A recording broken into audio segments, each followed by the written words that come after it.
Good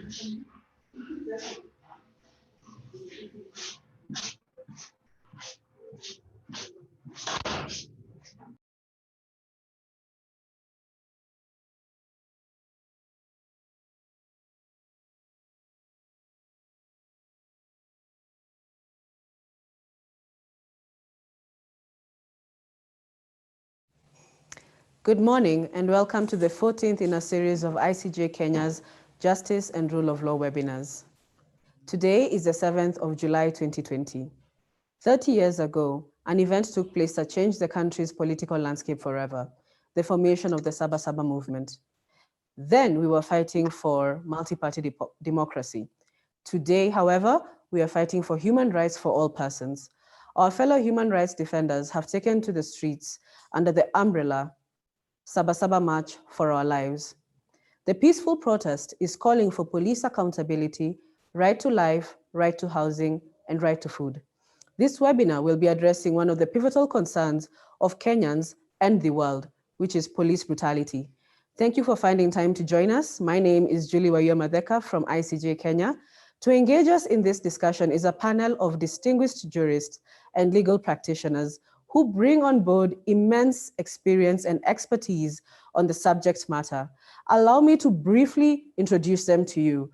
We have Anne Makori, Chairperson, Independent Oversight Authority; Mohammed Amin, Director, Internal Affairs Unit; Dorcas Oduor, Secretary, Prosecution Services, Office of the Director of Public Prosecution; Renee Ngamau, Chairperson, Amnesty International Kenya and an ICJ Kenya member; and last but certainly not least, Kelvin Mogeni, the Chairperson of ICJ Kenya. Welcome to our panelists. Should you have any questions and comments and observations, please do send them our way on the chat section. Engage our panelists in the discussion by typing in the question and answer session. You may call in by informing our technical team in the chat section, and they will give you an opportunity to voice your question to the panelists as we engage in the question and answer session. Do follow us on all our social media platforms at ICJ Kenya and share your views. I wish to kickstart this session now with a few questions to Mr. Mohammed Amin, Director from the Internal Affairs Unit. Karibu sana, Mr. Director. The question that I wish to share is, what internal disciplinary mechanisms exist within the service? Are they effective, and do they comply with international human rights standards? Thank you so much, Julie, and good morning to all the panelists. As said, my name is Mr. Mohammed Amin, and I am the Director, Internal Affairs Unit. And I'm sure you're all aware that the Internal Affairs Unit is an independent body within the National Police Service, basically instituted to ensure that our police officers conduct themselves professionally and with utmost discipline and integrity. And our mandate also is to receive and investigate complaints against police officers.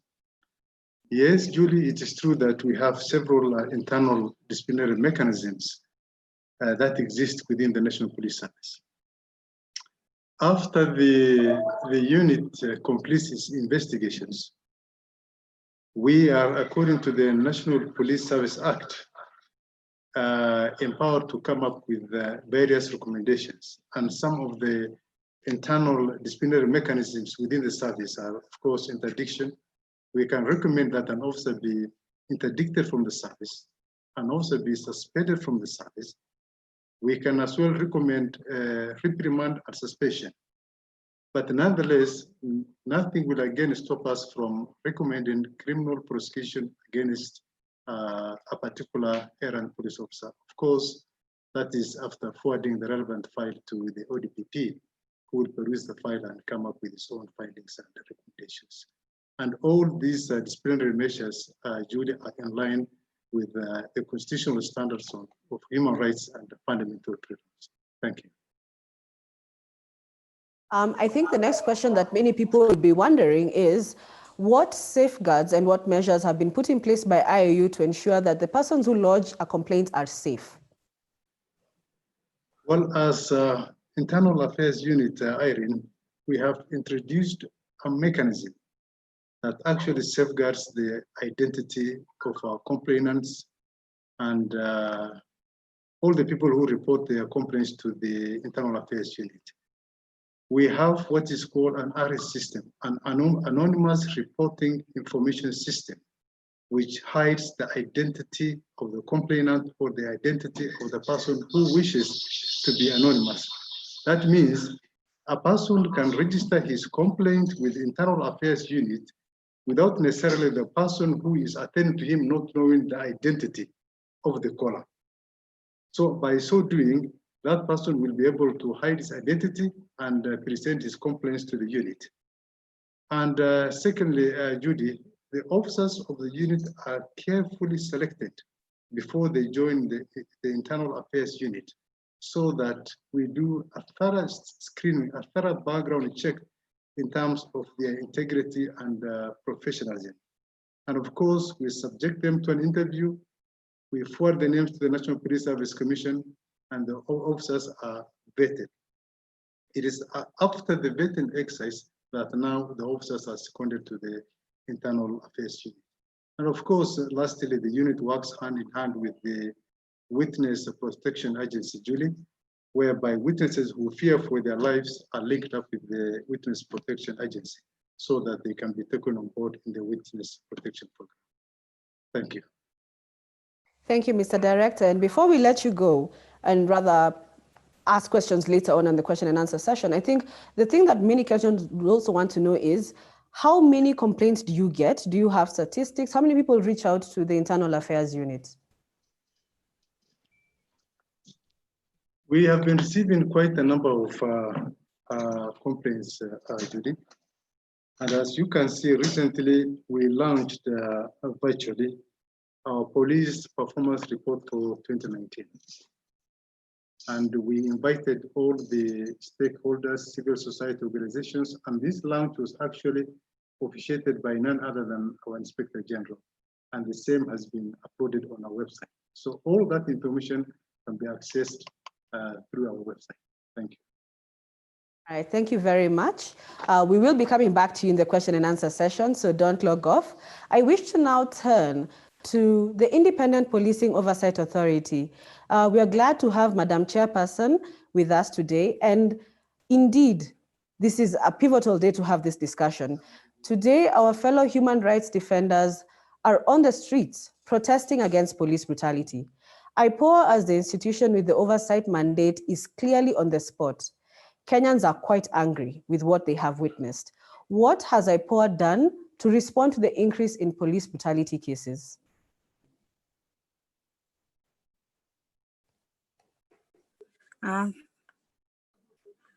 Thank you very much, ICJ, for inviting us to this forum. True, we have seen Kenyans protesting, incidences of police brutality. And as IPOA, we are definitely concerned. In terms of what we've done, we have a multi-approach to issues of police brutality. We have a rapid response team. It's a part of our investigations team that quickly responds to incidences immediately. And I must say with a lot of confidence that we've been able to get to the ground in many instances within a very short time. The most recent being Kisii. And even as you rightfully know that you're on the spotlight, I must also appreciate Kenyans for showing a lot of confidence in IPOA, because like the Kisii incident and also the source incident, we were able to get information as IPOA right from the ground as it was happening. The Kisii incident, we were able to get the report immediately, but because it was late in the evening, we were not able to send our officers at night. But I can assure Kenyans that we were there first thing in the morning. As the Kisii people woke up, our rapid response team was on the ground. The results, we were able to get to the, to the ground within a very short time. And we made very good progress in those cases. So we have a rapid response team that quickly responds to these incidences. Secondly, we are able to prioritize cases of assault, serious injury, and deaths, and give these incidences priority because of their critical public interest cases. So that's one other thing we are able to do as an authority. Through categorization of these cases, we are able to, categorize them and quickly address the more urgent incidences.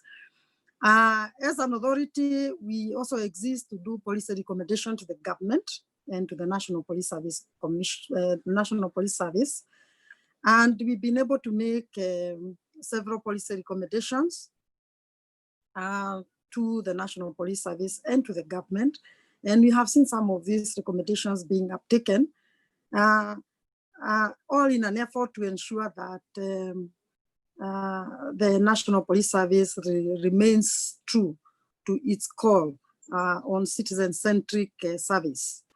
Some of the recommendations we've made, provision of authority to incur expenditure for OCSs so that the vehicles they have can have fuel and they are able to quickly respond to incidences. That's already operational. Other recommendations are issues to do with housing so that some of the welfare issues that affect the officers can be addressed. These have been uptaken amongst many others. We've also been able to do, investigations and make recommendations for prosecution. We have so far over 75 cases at various stages in the courts of law. And we have so far been able actually to deliver to ODPP about 220 files. So we also intervene in that area, but we also ensure that culpability is individual. It's not the entire service, because every police officer understands the law, is well trained, and they know the limits on use of force. So when there is excessive use of force or inappropriate use of firearm, then we ensure that the officers are held accountable as individuals. We've also been able to participate in training of police officers, particularly the training of senior police officers. We've been able to attend several of them and engage with the officers on Ipor mandate and what it means, and generally have open discussions on how to enhance and support police reforms. As an authority, we have tried to, within the constraints of budget, enhance our capacity for investigators. We have recruited more investigators. Our largest department currently is investigations. So we've tried to put in a lot of resources there to just ensure we respond to issues that are brought up by Kenyans within a short time. And evaluation of complaints, we have a very robust ICT system. We call it Enterprise Content Management System that is able to track all the complaints. And we are also able to do aging so that way we are able to check so that we don't lag behind on some old cases and they fall into backlog. And that's how particularly recently we've been able to address a huge, during this COVID time, we were able to handle a lot of files that were otherwise in the pipeline. And collaboration and cooperation. We've been able to, collaborate and cooperate with other stakeholders. And this includes our most critical stakeholder, which is the National Police Service. We've also worked very closely with the civil society, particularly the Police Reform Working Group and other civil society groupings, Witness Protection Agency for protection of witnesses. And we have seen a lot of benefits in collaboration. We've been able to improve and drastically, reduce the turnaround time on the complaints. And finally, I think in terms of summoning the officers, these days we have almost 100% response by the officers whenever we require them to appear in our offices and record statements and, generally cooperate with the investigations. So we've seen a lot of benefits, and these are the various interventions we've engaged in to just ensure that cases of police excesses, as it were, are addressed. Yeah, thank you very much for that opportunity. Thank you, Chair. I think you have touched on most of the issues that I would have raised in the second question, but maybe you can highlight what are some of the challenges that Ipor experiencing in exercising its oversight role over the police? Yeah, thank you very much. Obviously, you would expect, you know, our work to have certain challenges. Ipor is not a very old institution. We came into being as a result of the current constitution, which was promulgated in 2010. So Ipor is a creation of that constitution, and Ipor came into being in the year 2012. So we are just short of 8 years old. Within that period, some of the challenges we have experienced, obviously, is non-cooperation. You know, people like saying it like a joke that we police the police. But oversighting the police really is a new concept, not just in Kenya, but in Africa. We are the second police oversight body after IPID of South Africa. So you would expect challenges around that area where the National Police Service was never, you know, oversighted before. And more particularly oversight by a civilian body. We are civilians. So we represent the interest, the interest of the civilians in matters policing. So there have been incidences of non-cooperation by some of the suspect officers. We have, as a board, continued to engage with the senior leadership, and we've seen a lot of improvement in this area. We've also experienced challenges, witnesses withdrawing, largely due to intimidation and fear of reprisals. I heard the director of IAU say they interdict, which is true, but we also have incidences where officers who are the investigation are still in service. And you can expect when an officer is still serving, because somebody, and the same applies to officers, is presumed innocent until proven guilty, until the matter has gone to court and you are charged. That's the only time you can legally really, you know, push for an officer to step aside. So during the investigation period, when they are still in service, some witnesses withdrew for fear of intimidation or actually real intimidation, and also reprisals. And also we've had incidences where a case has progressed and then suddenly parties appear and they say there's an out of court settlement. As we speak, we currently have a case in Wajir, where the parties just came up last week and say that they have settled out of court. And because ADR and other mechanisms are being encouraged by the court, and this is not a case involving death, it poses a huge challenge on Ipor, where the parties have agreed to settle out of court after so much has been put in terms of investigations and in terms of the cost. Investigations are a very costly affair. That has been an area of challenge. Sometimes we know ODPP does not, Office of Director of Public Prosecution does not receive files from Ipor only. They receive files from the National Police Service, DCI. They receive files from EACC. They receive files from everywhere. And we all know it's not a very large team like every other you know, government agency. They are also have budget constraints to deal with in terms of capacity. So we've had cases where they also get overwhelmed and unintended delay in review of files occurs. But we want to appreciate DPP for recently setting up a human rights desk that will be addressing issues of public interest. And since that desk was established, we've seen speed in reviewing particularly of Ipor cases. So we really appreciate the Director of Public Prosecutions, Mr. Haji, for taking that step, because that has been an area where we have suffered some delays and it was felt after engagements, something could be done in that respect. We've also had an area that is a legislative challenge, where Ipor has mandate to investigate, complaints against the police. Nothing stops DCI from doing a parallel investigation because, DCI has unlimited mandate on all investigations. So we've had cases where we have, parallel investigations by Ipor and DCI.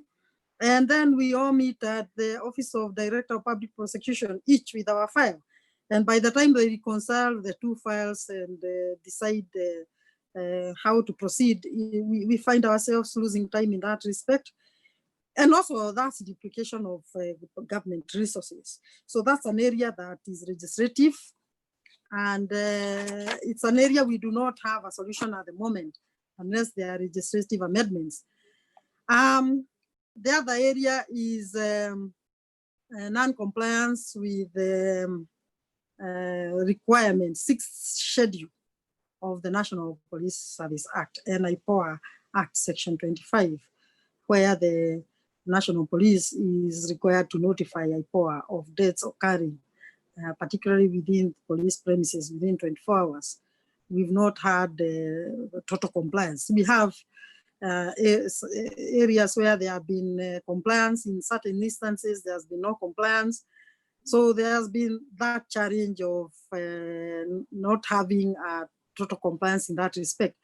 And when we raise this issue, we get different answers. Part of them, which is, there is no laid down procedure or policy direction on how to do the 24-hour reporting, because we know their first mandate is to report within their own structures. So as they report and inform their own seniors within that time, they say they do not know how to do a parallel report to IPOA. So that's an area that we need to engage going forward, because it's an area of huge challenge that's occurring within police premises.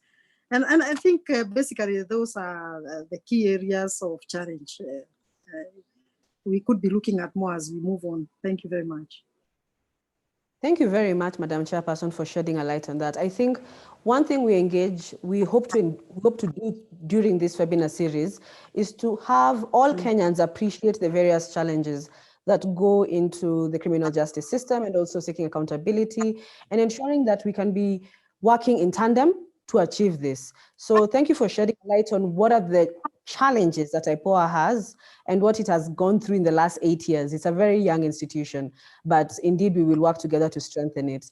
You have mentioned something that has actually, yes, you have mentioned something that has piqued our interest. All the challenges that you have put in place, are these the contributing factors to the slow rate of conviction that has led to more or less the public having, as I would say, a loss of faith in how IPOA works? Are these some of those things that have led to a low conviction rate?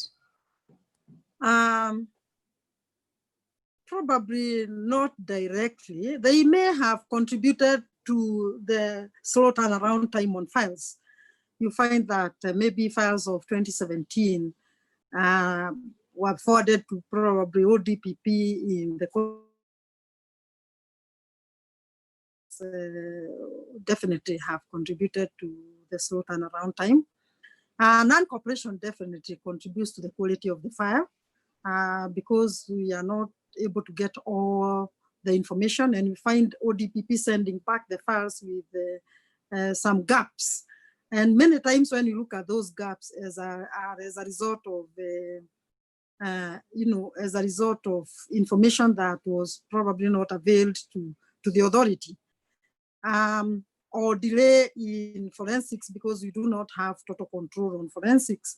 Though there is improvement of late in the area of forensics, there have been delays in that area.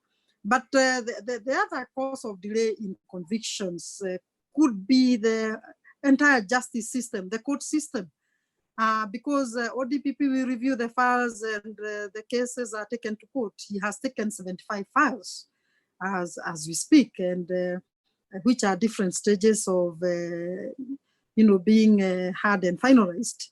But there is delay in our criminal justice system. The court systems are a bit slow. So I do not think that these challenges purely, are the consequence of the low rate of convictions. Part of it is just the court system. That is probably beyond us and beyond the office of ODPP. Once we do a file, our responsibility is to do a good file. The responsibility of ODPP is to ensure that they do independent review. And that file, the matter is filed in court. Now, from there, the speed of how soon that matter should be concluded is purely dependent on the judiciary. Okay. All right. I think you have sufficiently addressed the question, and you have actually now introduced the next panelist who will be joining us to answer a few of the questions in regards to the prosecution element. I wish to bring on board Madame Dorcas Odor. Thank you very much for joining us. We are grateful that you would be on this panel, and you will shed a light on what are the challenges and complexities involved in investigating police conduct and the challenges experienced by the ODPP in prosecuting the cases involving police officers. Over to you, Madam. Sorry, your microphone is muted. Do you mind unmuting from your end? Yes. Thank you. And I'm grateful for having been given this opportunity to represent the DPP on this forum. As an introduction, I think I want all of us to appreciate that police play a very critical but complicated role in any free society. Police officers are supposed to promote public safety by stopping and deterring crime and disorder, and they are also supposed to bring those who offend to justice. But the same powers we have given to the police to achieve these goals, that is the power to command, search, arrest, use force against members of the public, can also be abused by the police. When this happens, people lose trust in the whole criminal justice system. And when people feel that the police are not accountable, people lose trust in the criminal justice system. So not only in the police, but also in the prosecution and the adjudication of these cases. As the Office of the Director of Public Prosecutions, our mandate is to prosecute. So in essence, we are like a postmortem after the fact. But in the course of prosecution, we expect that our actions will have impact to deter those police officers who would abuse their powers. And at the same time, we can also sensitize the public on what is required of them and the police officers on what is required of them so that people can have faith in us. So as you've heard from Ipor, we've had many cases that have been forwarded to us, and we've had challenges in prosecuting those cases. I want to divide the challenges into two.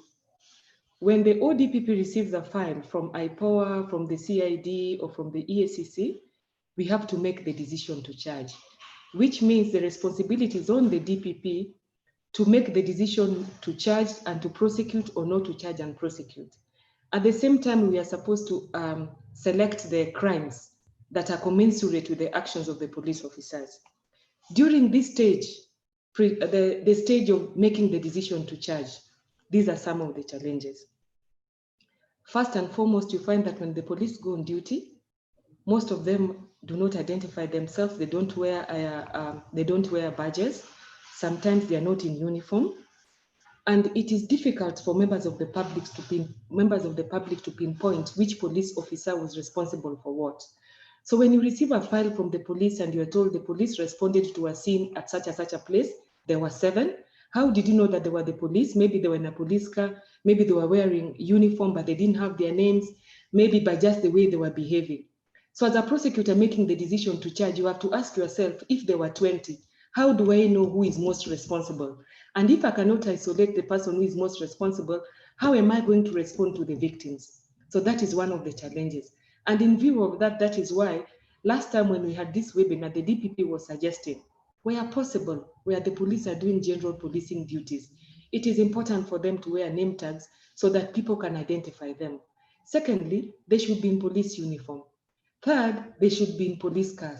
In that way, it is easy to identify who was responsible for what. Other than that, you find that we've had a problem with the recording of police officers who are going on duty, the kind of ammunition they are given, and even reporting back on accountability of the ammunition they were given. That brings a problem when you're a prosecutor and you have to make the decision to charge, because you have to know who was on duty, especially if it was at night. You have to know where the person who is, because sometimes you find that the person who is most responsible is saying, I wasn't given any firearm. And when they return their firearms, everything is in order. There is no record that there was usage. Now, those are some of the things that affect the decision to charge. Again, you find that the police are normally the first responders to the scene. When you're a first responder to a scene, and it is your colleague who is responsible, or you are the one who is responsible, it really affects the way this victim is attended to, either in hospital, how the exhibits are restored, how the scene is preserved. When, as a prosecutor, you're making the decision to charge, you have to make sure that the witnesses are available, they are competent, the exhibits are available. So when they are the first responders to the scene, there is a likelihood that the scene will not be preserved in the best way possible. And by the scene, I mean the witnesses and the exhibits. And then you find that when people do not have faith in the police force, in the prosecution, in the judiciary, they don't come forward to say what they saw. And that brings me to the other challenge. And this is not only with police brutality, but this is with all crimes. As long as we do not use the modern investigative techniques, it is very difficult to because it will be somebody's word against the other, and it will be oral. And that is the reason why some of the most modern investigative techniques being used are body cameras, cameras on the streets. They be given proper cameras. The members of the public should be empowered to be able to have these things at their premises, if they are businesses, if they are county governments, and this can help in policing. So if you don't have this modern forensics to support our evidence, we end up having oral evidence or one person's word against the other. And that will eventually affect prosecution, because when it is oral evidence, it depends on the disposition of the narrator of that evidence at the time that you are prosecuting the matter. So those are some of the challenges at the point of making the decision to charge. Finally, and let me not forget, because I'll come back to it, when you're making a decision to charge somebody who is involved in police excesses, you must have the relevant laws. Now, as you have seen, we do not have proper laws that really speak to police brutality specifically. So a prosecutor is forced to use the normal statute, the general statute. That is why in most cases you find it is murder that we charge with. So I think, like other jurisdictions, it is important to see what are some of the excesses of the police that need to be specifically legislated upon, so that a prosecutor can have tools to respond to police excesses.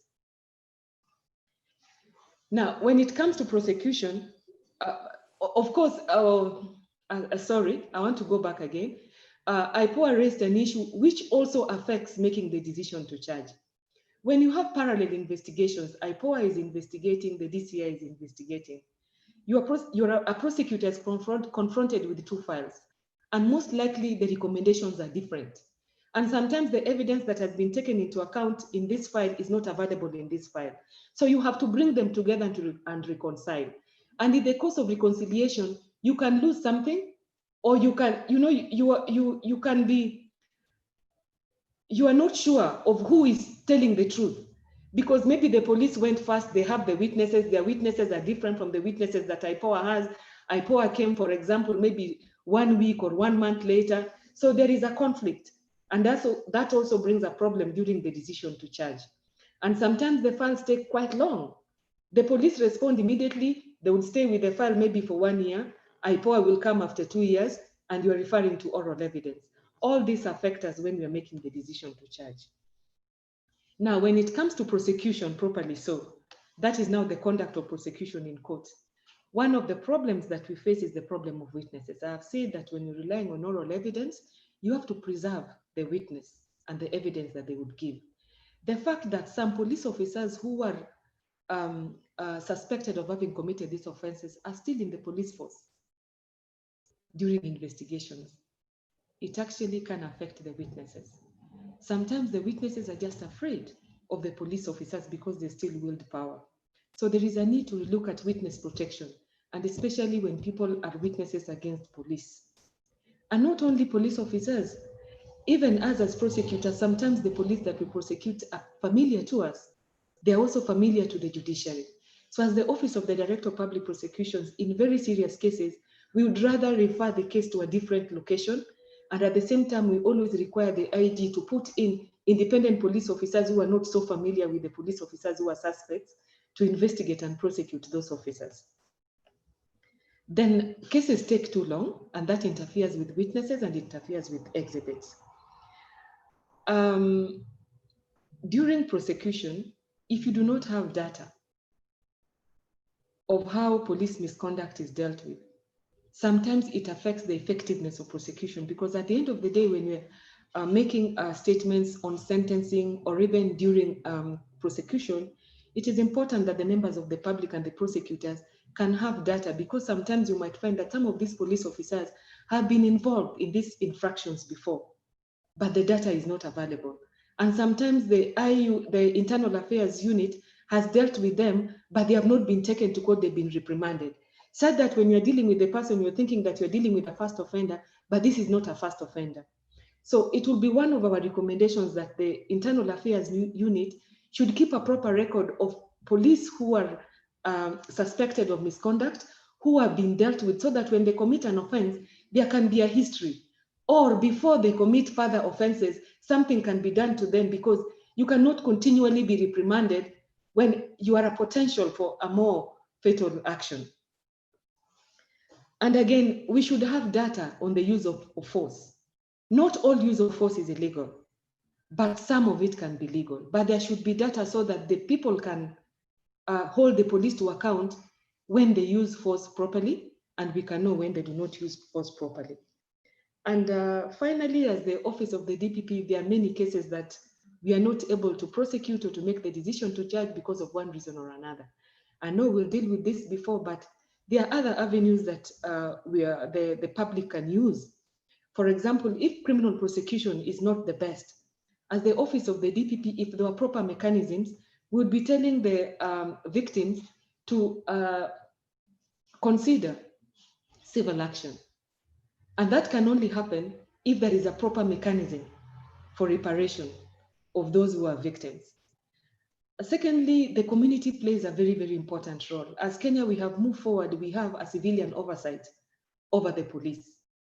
I was involved in the Police Reform Commission. One of the issues that was raised was that in policing, we are saying that the community should take part in policing. But you find that when we are introducing a Nyumba Kumi, when we're introducing community policing, people still don't understand that it is a voluntary community policing. They still want to militarize the participation of the community within the police. And therefore that community-based approach is not achieved, because a person in Nyumba Kumi wants a gun, wants a police uniform. A person who is involved in Police Oversight Authority, they want to be paid. So the community is not voluntarily taking part in policing. And that is a problem that we should look at, the involvement of the police, of the community in policing. And we can also talk about a political angle. We all should be calling upon the enhancing of the budgetary allocation of the police, the structure of the police, so that they can be peer review. Internally, they can also account for what they are doing, because if they have enough resources, they might be able to introduce modern investigative techniques. The police will not be so overwhelmed, because we know some of them, it is because of the amount of work that they have, where they stay, the facilities, all these things affect the way they police us. I'm sorry, I've spoken too much, so let me stop there. Thank you very much, Madam. I don't even think you've spoken too much. I think you have hit the nail on the head. There are so many complexities in prosecution. There are so many things that we need to look at, be it legislative reform, attitudinal reform, behavioral reform, even data collection. I feel like you have given great recommendations that we can look at going forward, because with this data, we can be able to hold persons to account. We can be able to draw graphs, draw history, draw patterns, and even look at the various ways to put proper intervention. So thank you very much for that presentation. We'll be back to you because I can see in the chat section that our participants are actively engaging us. So as the panelists, even as you engage with the broader discussion, look in the chat section. There might be a few questions that are directed at your respective institution that you can address in the chat section, but also there are some that we will address in the question and answer session. So thank you very much, Madam Dorcas. Now we're going to move to Renee. Renee is the chairperson of Amnesty International Kenya, and I believe that as Amnesty International, you have been involved in this movement for quite a long time, and you have seen the various changes, the various reforms agenda, the various things that have happened. In April of 2020, the police officer linked to the killing of Carlington Minor in 2018 was arraigned in court. Amnesty International is on record, Amnesty International Kenya is on record representing the family. Does the commencement of the proceeding inspire renewed faith in the criminal justice process?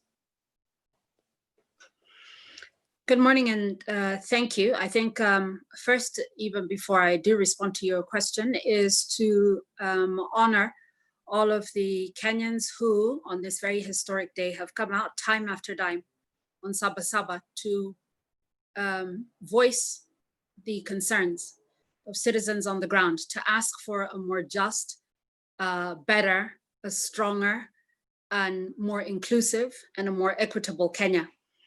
So I'm very grateful to be on this panel today, but really just to honor those who are on the streets today asking for justice, demanding that they be included in this society.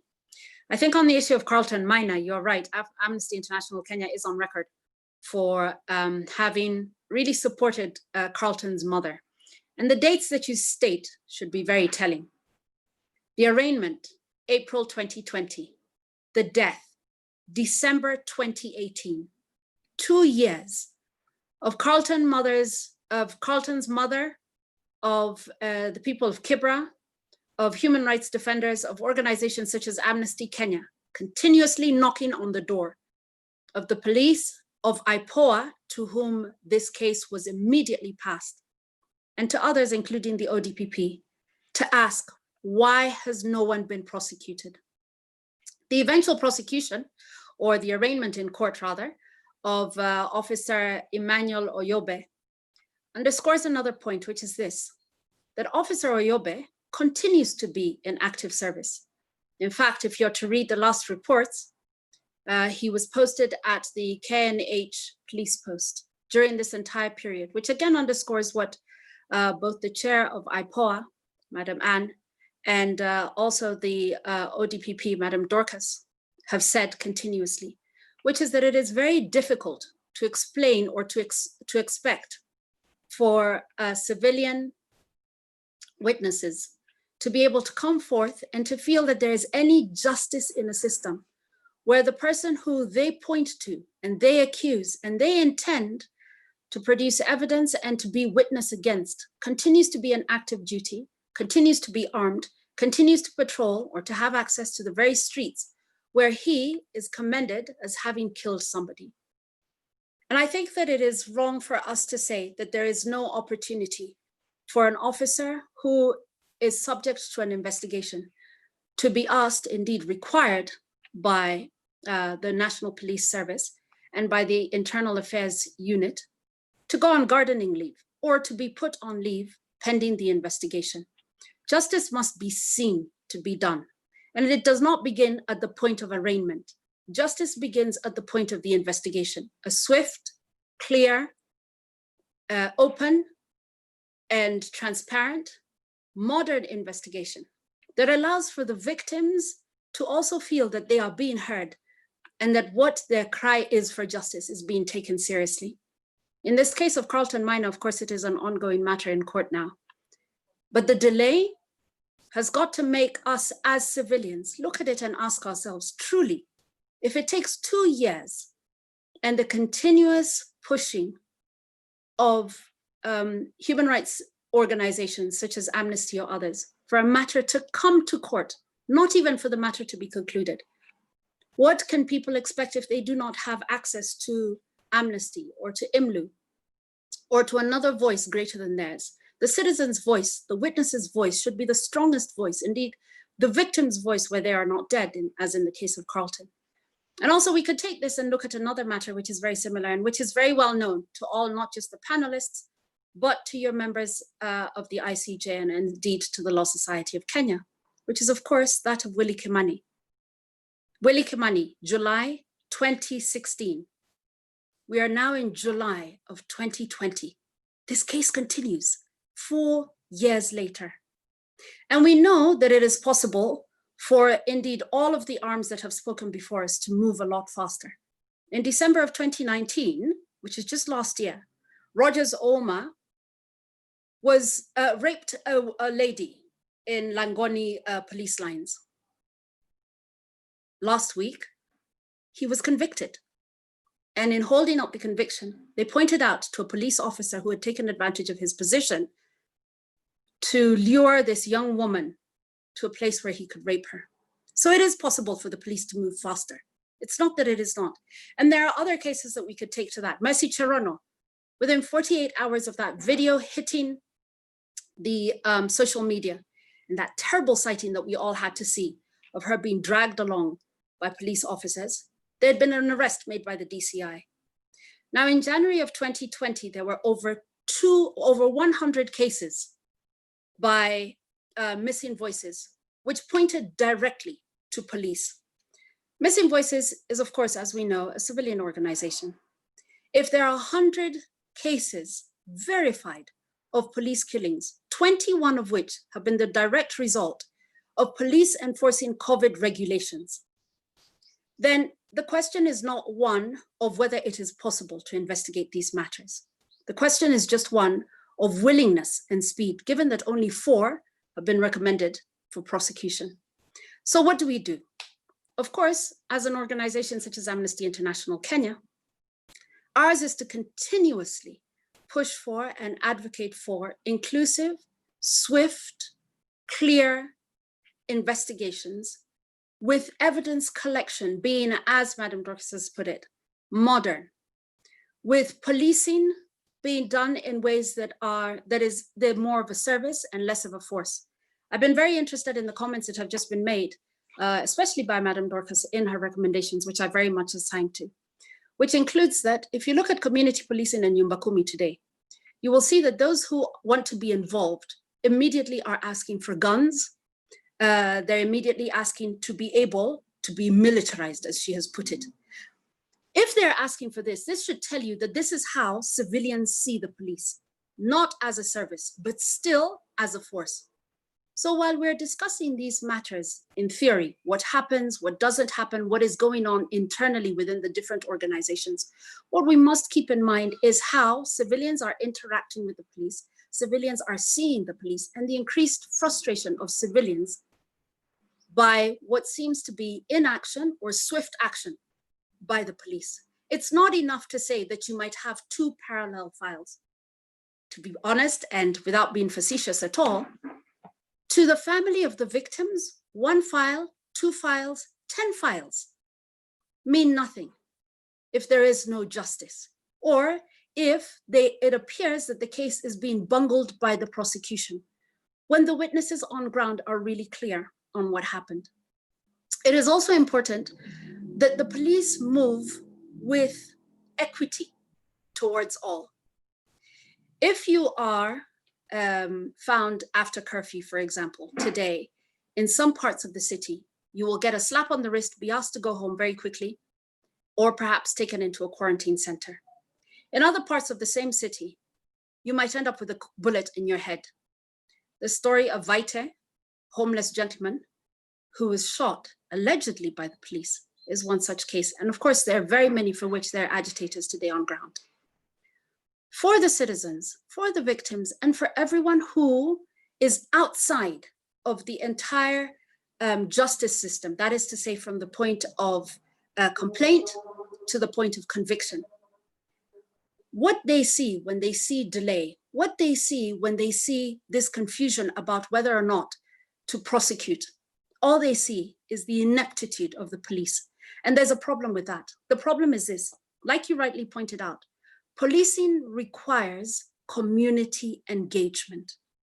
And proper, effective, and modern policing requires that the community first, be very involved, and two, trust the police. Where there is such a gap, we see situations like what should concern us all today, which is the terrible situation such as the one of the burning down of the police station in Kisii, which we condemn wholly. But we must ask, what brings people to the point where they feel that it is in order for them to go to a police station?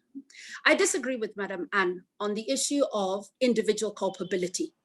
When police officers are on duty and in the process of undertaking their duty, they unlawfully kill, they unlawfully assault, or they commit another crime while they are in uniform, culpability must go higher.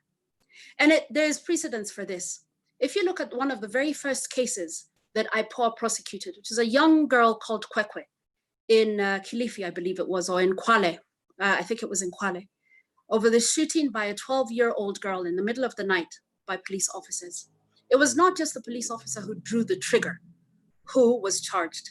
It was that police officer and two others, and they were held to be equally culpable by virtue of that officer having come from that station and also of the interference with the investigation. And why is this important? It is important because the police operate on a command and control basis. They operate from a top-down approach of command and of being given their mandate. It will come from the police station. At the moment at which an OCS knows that he or she will be held culpable for the actions of their officers, they will be very, very, very clear with their officers about where to draw the line insofar as the excessive use of force is concerned. And the rules on the excessive use of force are already in place. The police service does not need to create new ones. We have international regulation on this. We have national regulation on this. And the police themselves are continuously sensitizing citizens and police officers on the excessive use of force. What we now need is a categorical, clear, unequivocal agreement by the National Police Service that indeed, where there has been an excessive use of force, unless the OCS or unless the commanding officer can show that this action was completely outside of any way in which they could have controlled it, that they will be held liable for the action of their officers. This, I think, will really change the conversation on the issue of police brutality, on the issue of extrajudicial killings, on the issue of a loss of evidence, or how crime scenes are secured, because suddenly we're not leaving one officer to hang. Suddenly it's collective responsibility in the same way as corporate liability is held for manslaughter in certain cases. Renee, and as you rightly pointed out, for the victims and the families of those who have lost their lives, one file, two files, or all files are relevant because for them, what they want is their day in court or justice to be served in whichever way it can be served. The other thing that you have rightly pointed out is right now there's a growing frustration because of the fact that things are not working as they should work. Things are not working. People are not getting the justice. So currently we have people on the streets. The persons who are participating in the process, some of them are the 60 mothers of victims of police brutality. They are on the streets because of the inaction. So this is manifesting in even the ongoing demonstrations that we are seeing. Frustration is boiling over and it's getting to a tipping point. So yes, you've rightly pointed it out. In some cases, there is a faster response. In other cases, there isn't. In some cases, there is a lack of an equitable approach to how the police handle. And this is something we need to address because in certain places in this country, it is safe to be out past curfew hours. In other parts, it isn't. It could cost you your life. So you have rightly pointed out the situation on the ground and the hope that some cases landing to court can bring justice to families. And we hope that that is the case for Carlington Minor. We hope that that is the case in the Willie Kimani case, even as the case proceeds. But we hope that indeed the wheels of justice will turn. You have mentioned something that is going to lead into the next question, which is what are the international mechanisms that are available for accountability? And are they applied in Kenya? So can you kindly bring us to speed on that? Thank you, Julie. There are a number of pronouncements by different international organizations and bodies on law enforcement, on the use of force, and on policing standards. Of course, the UN, ONHCR, human rights, the UN human rights standards and practices for police are a very good place to start. The ICRC, that is the International Committee on the Red Cross, has pronounced itself on international rules and standards for policing. Even Amnesty International globally has a 10 basic human rights for law enforcement officers, which is a small booklet.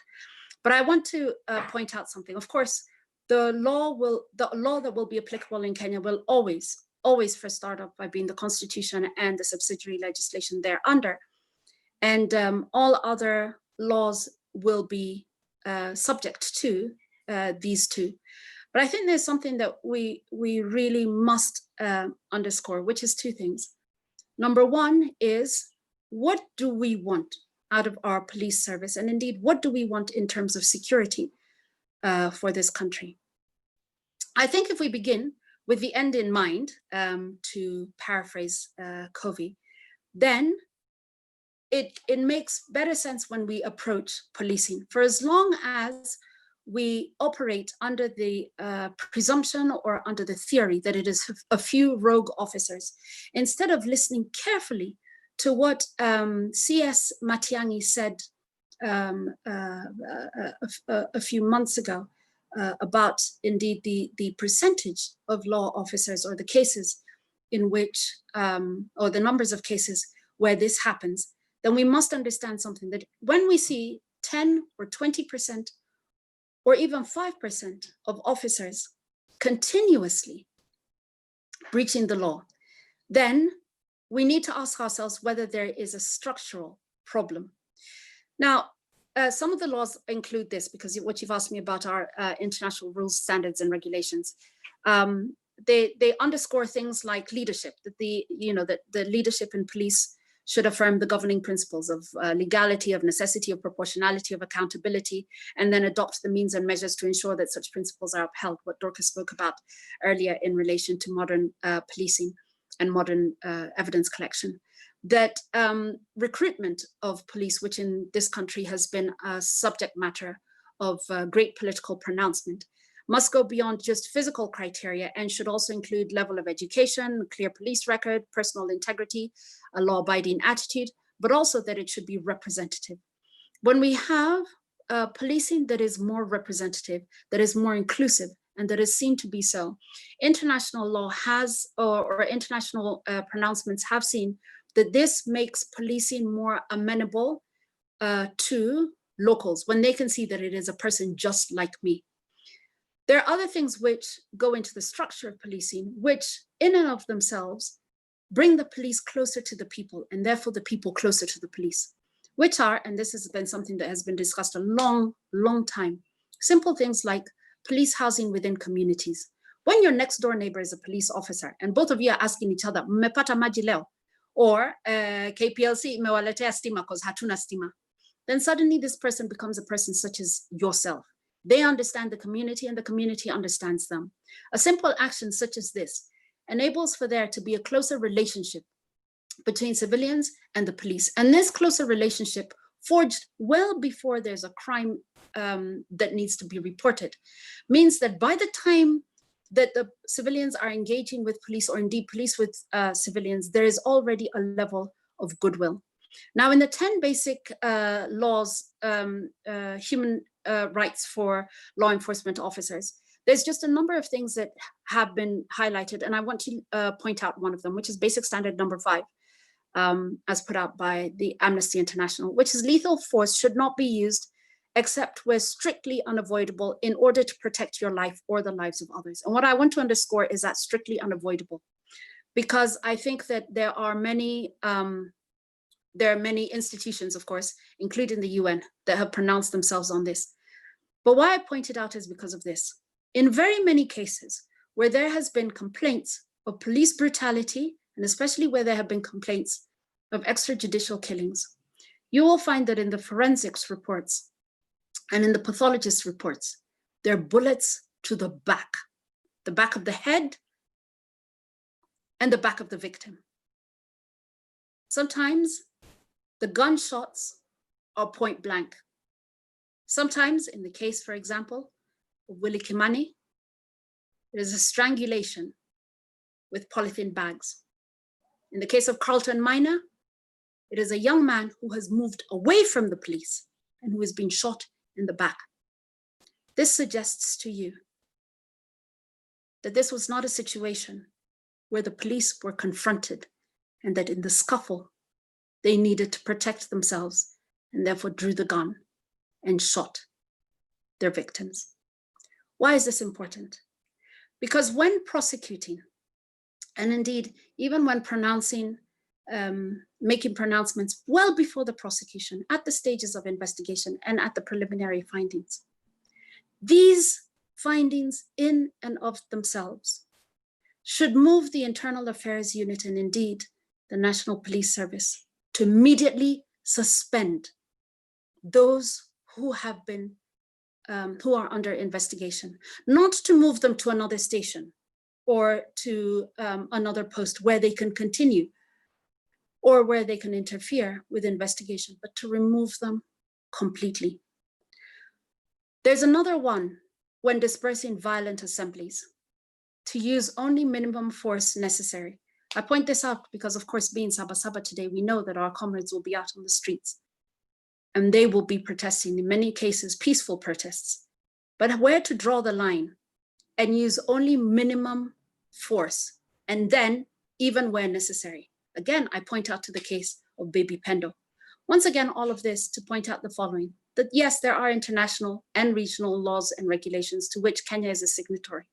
But until we approach the issue of policing and the police service from a point of view of what do we want to achieve and work backwards, do we want a community that will tell the police when they see suspicious activity that may lead to the catching of a terrorist cell or to the stopping of human trafficking or of drugs? Then we want to create the level of trust now that will ensure that community is comfortable speaking to the police when it is important and necessary for that to happen. The police should not be an institution that parents can use to threaten children. If you don't stop, I'm going to call the police on you. It might sound funny, but it already begins to inculcate the idea that this is a force to be used against.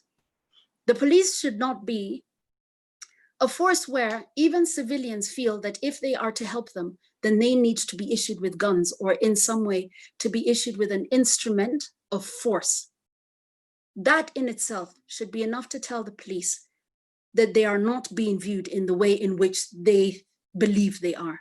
And where prosecutions like that of Carlton Minor takes 2 years for an arraignment, then it is very, very difficult under any standard whatsoever to claim that there is justice in this case.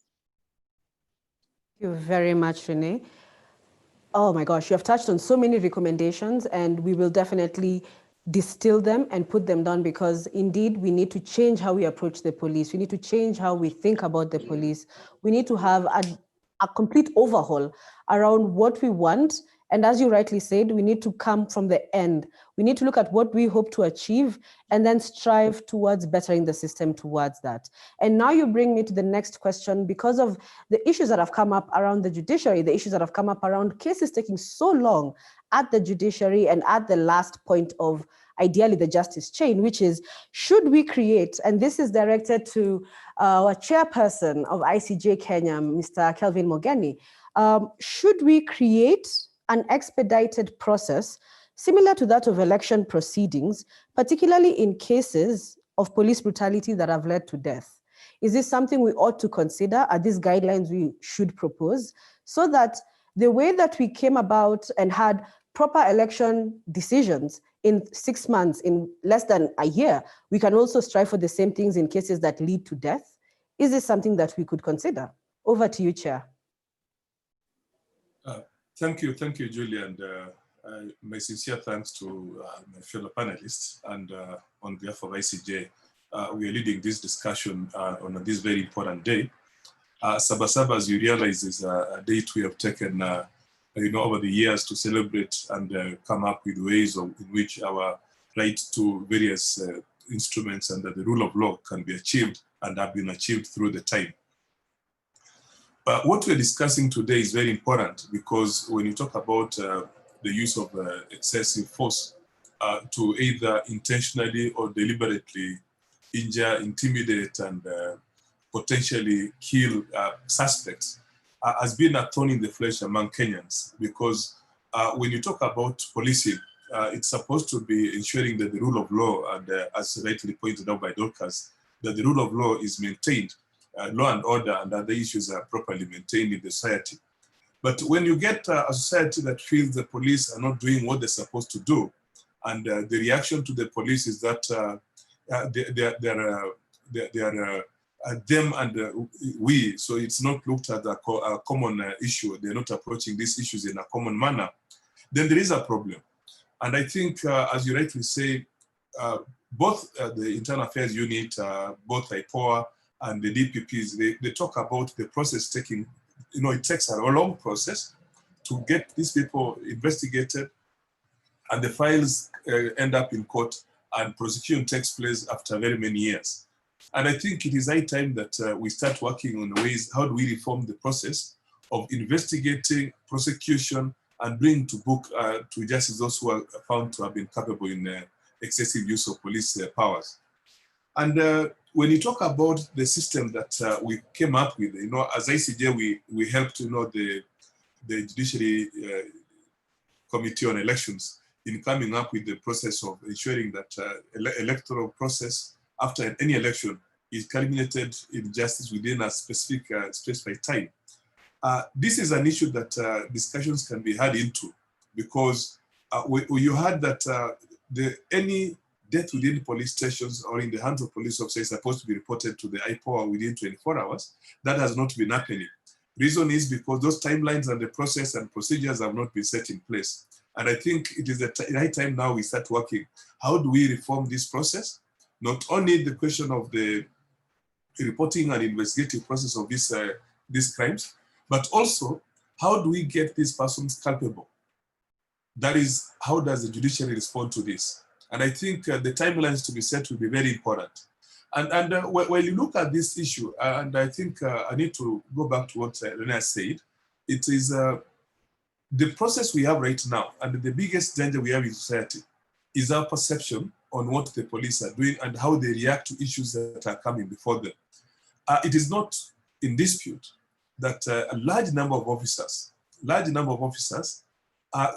proceed in illegal processes.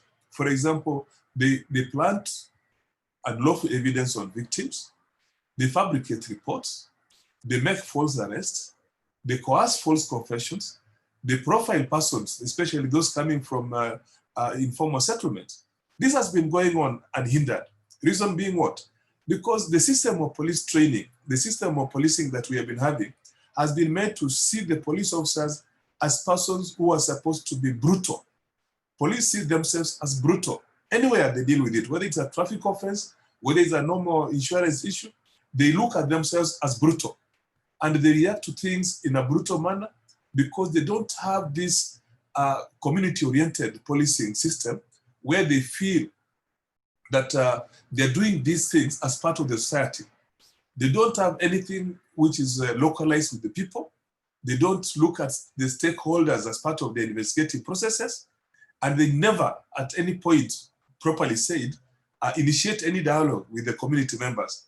And I think it is high time that despite us going to that area of setting up timelines of investigating and prosecuting these persons who are found to be culpable, we must go back and address the proper problem. Problem commences from the way the police have been handling these issues and how the training has been conducted and how they've been done over the process. And I think when we did the vetting of police officers, we did what I think was wrong by targeting police in terms of whether they were corrupt and they were involved in these issues that are really not going to the underbelly of what we are talking about right now.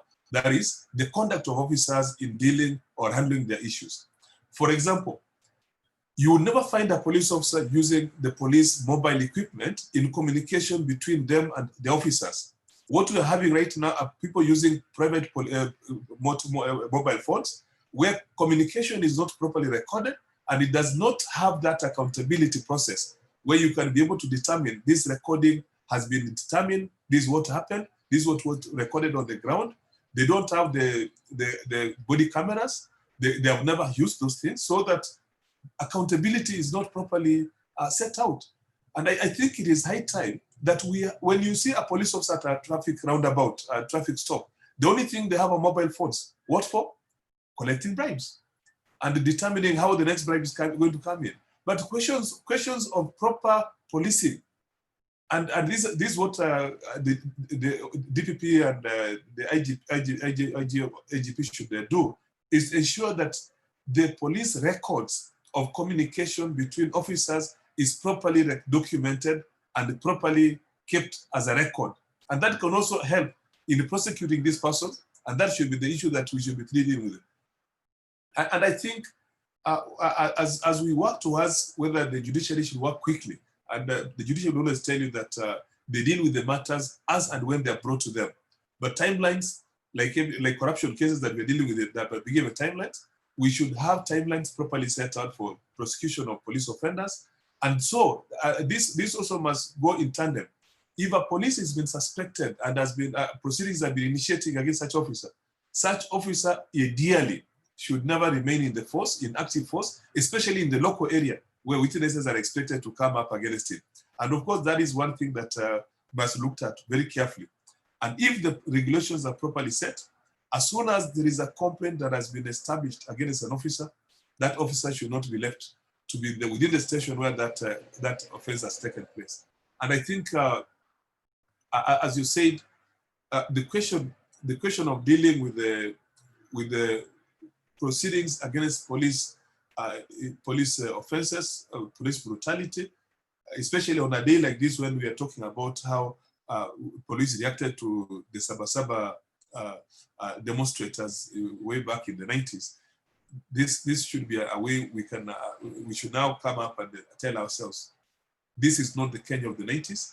We should be looking at ourselves in a way that we react to prosecution or to policing or to all these issues in a community concerted effort. It is not difficult, for example, for the police to liaise with the social service provider or the civil society groups or the faith leaders or to business community, the business leaders, or getting themselves involved with the school officials or county representatives, so that at the end of the day, policing, apart from the question of Nyumba Kumi, should become a total overhaul in terms of community responsiveness in ensuring that law and order is not them and we, but a matter that we're dealing as a society as a whole. Timelines, yes, I agree. We must set timelines to prosecute the offenders like in any other case. All right. Thank you very much, Chair. And you have talked about timelines and how we can incorporate them and look at how we can best adapt them to the situation at hand, which is ensuring that they are achievable and also realistic because of the challenges that the judiciary has experienced in looking at the anti-corruption cases. And in that space, I also want to ask the question, is it possible then that we should look at creating maybe a commission of inquiry to look at the cases of police brutality? Should we look at forming an entity that will actually sit down and look at the various facets that we are discussing today, look at the various issues that are being discussed, and now distill and say, this is the roadmap to reform, this is the roadmap to change? Is a commission of inquiry into police brutality necessary and pertinent today? You know, going by what we have so far, there is a general public outcry that the public are losing faith in the way the police have been doing or undertaking their processes. Yes, it is high time now we go beyond the question of determining whether police officers have been vetted, their conduct is in a particular way. And I think we have had a systematic way in which the police have been looking at the way they conduct themselves in such a manner that it has become a brutalized, institutionalized way of doing things. How do we change that? We need to have a general dialogue as a society. How does the society react to the way the police have been doing their things over the time? And this cannot be undertaken by mere legislative amendments, because that is not what the society requires right now. We need to go beyond legislative amendments. We need to understand from point to point, from area, region to region, what has happened to the police officers, what have they done to the public. This cannot be undertaken by going through what the jurisdictional mandate of Ipor or Internal Affairs Unit or the DPP. This is something that must be done beyond the auspices of those institutions. This can only be done if a commission of inquiry with a broad mandate to determine, number one, what regimes have we inherited through colonial times to date that must be removed from our policing systems? What new regulations can we have to ensure that policing is no longer done in the old system of using force and not being a service? Now we want the police to be a service. How do we change it? Because the way people look at it right now, as Rene said clearly, you tell your child, ukicheza ndaita polisi. And you know, that is a way we have been asking ourselves. Police are used to settle personal scores, not to ensure that they are enforcing law and order. And how do we change this system? I said this before. How have we used as a country, how have we misused the police force to undertake all items they are not properly qualified to do? For example, you want to take a police officer to go and investigate a rogue lawyer or somebody who is acting as a lawyer and is not one. They don't have the expertise to do that. But we have assumed that every conduct must be investigated by police officers, must be undertaken by police officers, but that is not what is required instead. We need to have an institutional change so that we have this system where the conduct of police officers is going to change from the way we see them right now to a community-based policing process. And that cannot be undertaken through the system that we have right now. The Police Act, though has been amended, needs a total overhaul, including a total overhaul in the teaching process of our police officers. And so that when a police officer goes out there, it is not for him to react to any small incident and say, "Well, unacheza na mimi." You know, that kind of intimidation that deliberately comes out of a police officer is because it is institutionalized. And how do we change this? By having a very in-depth, insightful conversation as a country, as a nation. Where did you go wrong in militarizing our police? For example, right now, police officers, if you ask them individually, they'll tell you they're required to be given more amenities for their social welfare than being militarized the way we are doing right now. The money being utilized by the country is going too much to militarize the police, rather than ensuring that the social welfare officers to react in a way that they can live with the community does not happen. So that, what are we asking ourselves? Do we need to militarize the police? Do we need to ensure that the police survive in an environment that is social and they can properly execute their duties within the community where they live? This has not happened. So what are we asking ourselves? It is a question of the discussion that we can undertake in a broader way to ensure that policing and how it is done can only be articulated by a conversation that is larger than those people who utilize the police officers for their personal gains. Like people say, if ukicheza ndatuma polisi, that is not how it should be. There should be a systemized way of doing it, and accountability cannot be determined if a proper conversation is undertaken and we come up with a new way of doing it. And I think we have raised that as a member of the Police Reform Working Group, and we have said, yes, there must be serious reforms in the police, and this can only come out better if a proper commission of inquiry, which brings in, for example, Ipor, because they have got their own challenges, they have voiced their challenges. With civil society groups, we got the ODPP, they have also raised their challenges. And also all the members of the NCAJ to be included in that, so that it is a broad-based conversation on how the police must be reformed, because reform, yes, we require it, and that can only come through a proper conversation. Thank you very much, Chair.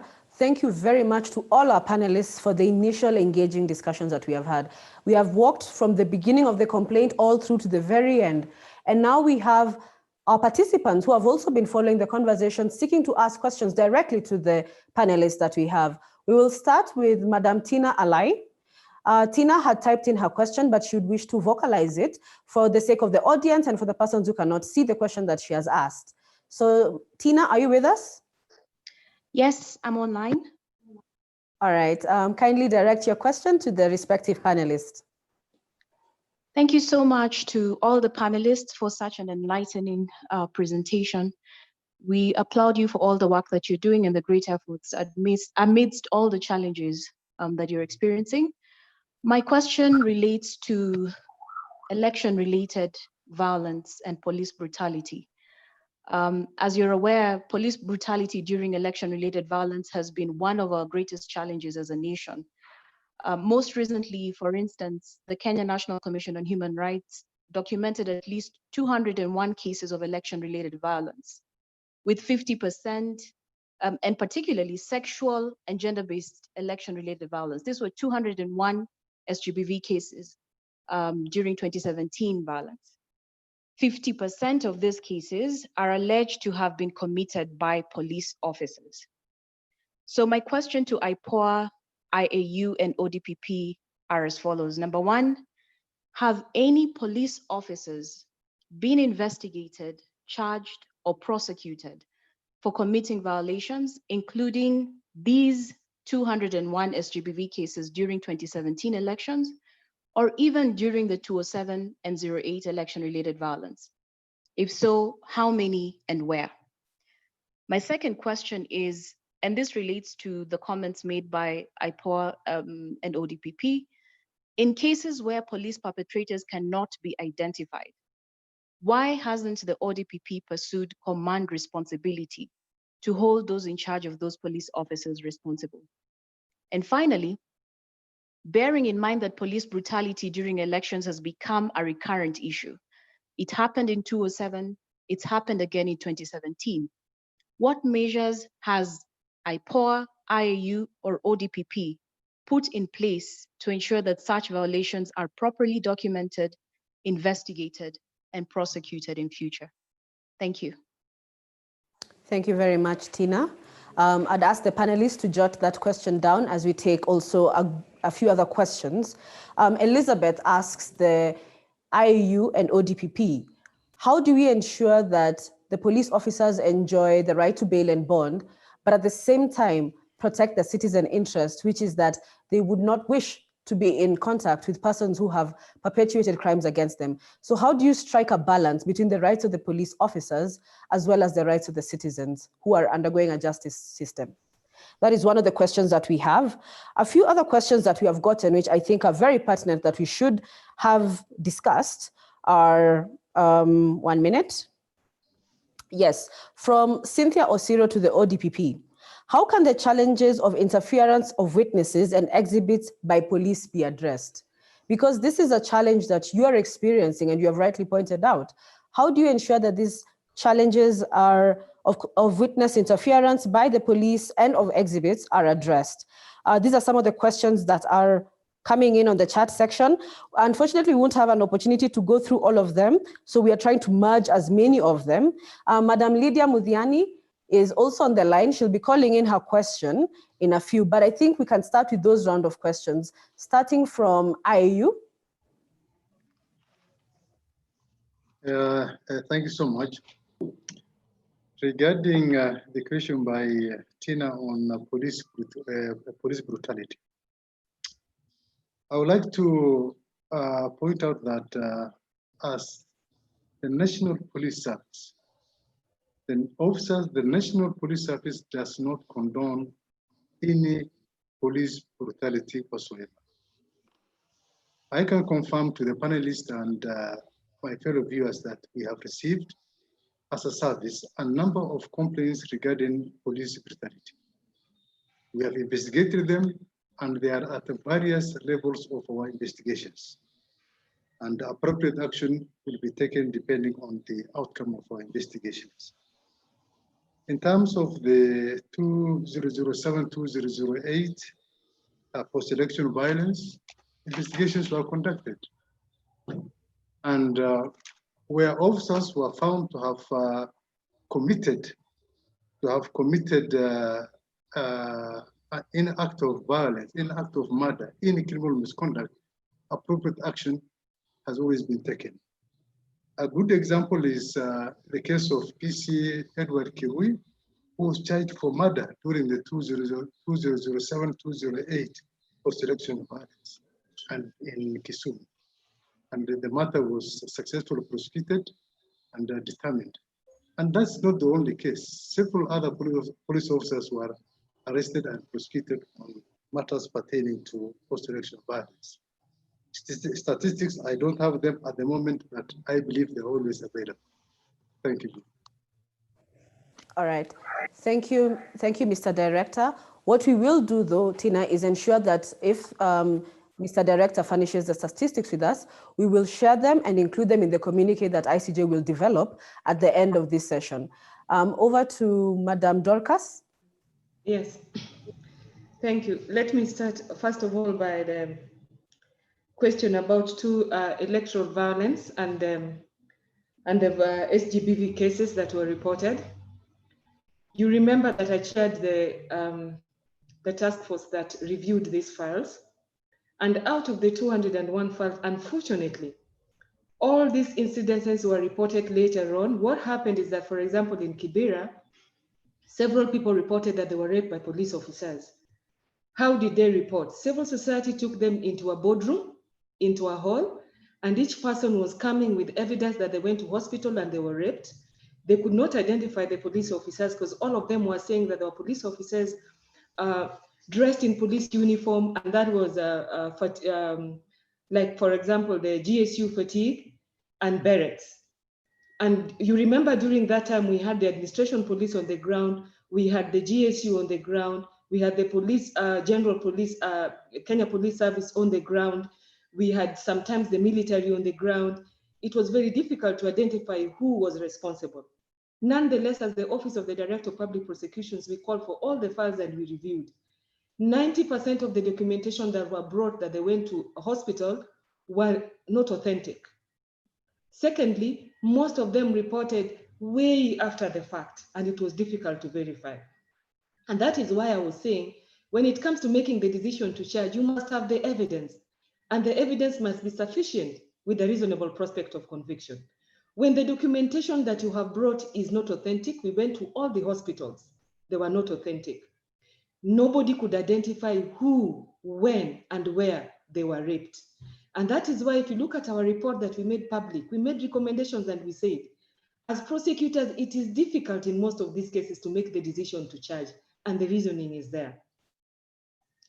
Now, secondly, for cases that there was sufficient evidence, the cases were taken to court.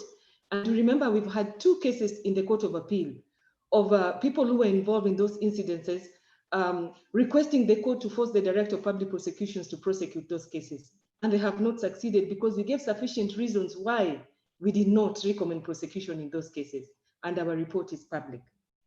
Now, as prosecutors, we are supposed to uphold the rule of law. Some of the tenets of the rule of law require that there's due process. Now, even though police officers are charged with police brutality or excesses, we still have to ensure that there's due process. And due process would mean that they go through the normal process. So the police disciplinary.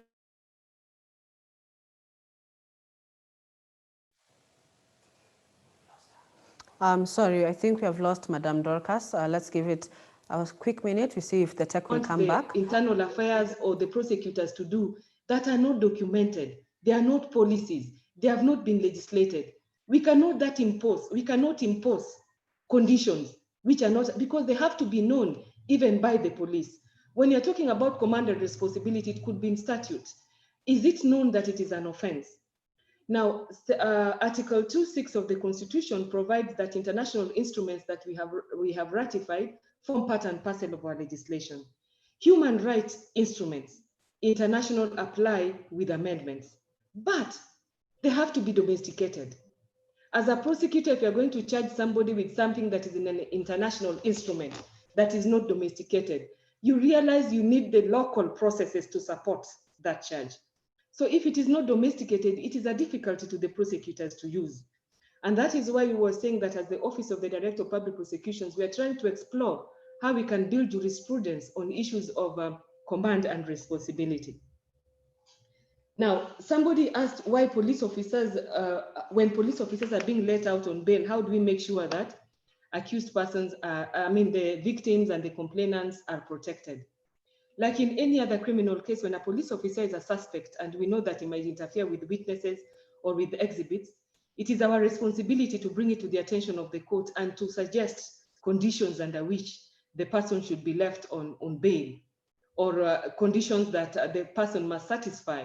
One of them would be that they don't get into contact with the suspects, or they move away from the suspects if they were staying together. So these are issues on a case basis we must look at with the prosecutors and bring to the attention of the court, so that we can recommend some terms under which these people can be released. How can the challenges of witnesses and exhibits be dealt with? It is not only in cases of police excesses. You realize that even in corruption cases, these are people who've been given opportunity to serve us, the gift of independence and democracy, and the gift of serving, but they misuse them.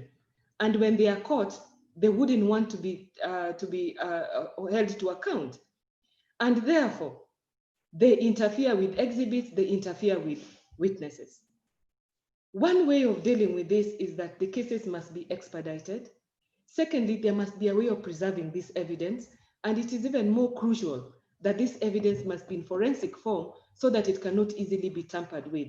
So these are cases where, as the Office of the Director of Public Prosecutions, we want to deal with them as early as possible, and we make disclosures as early as possible to make sure that evidence is known and the evidence is preserved, unless it is the kind of evidence that we have to protect.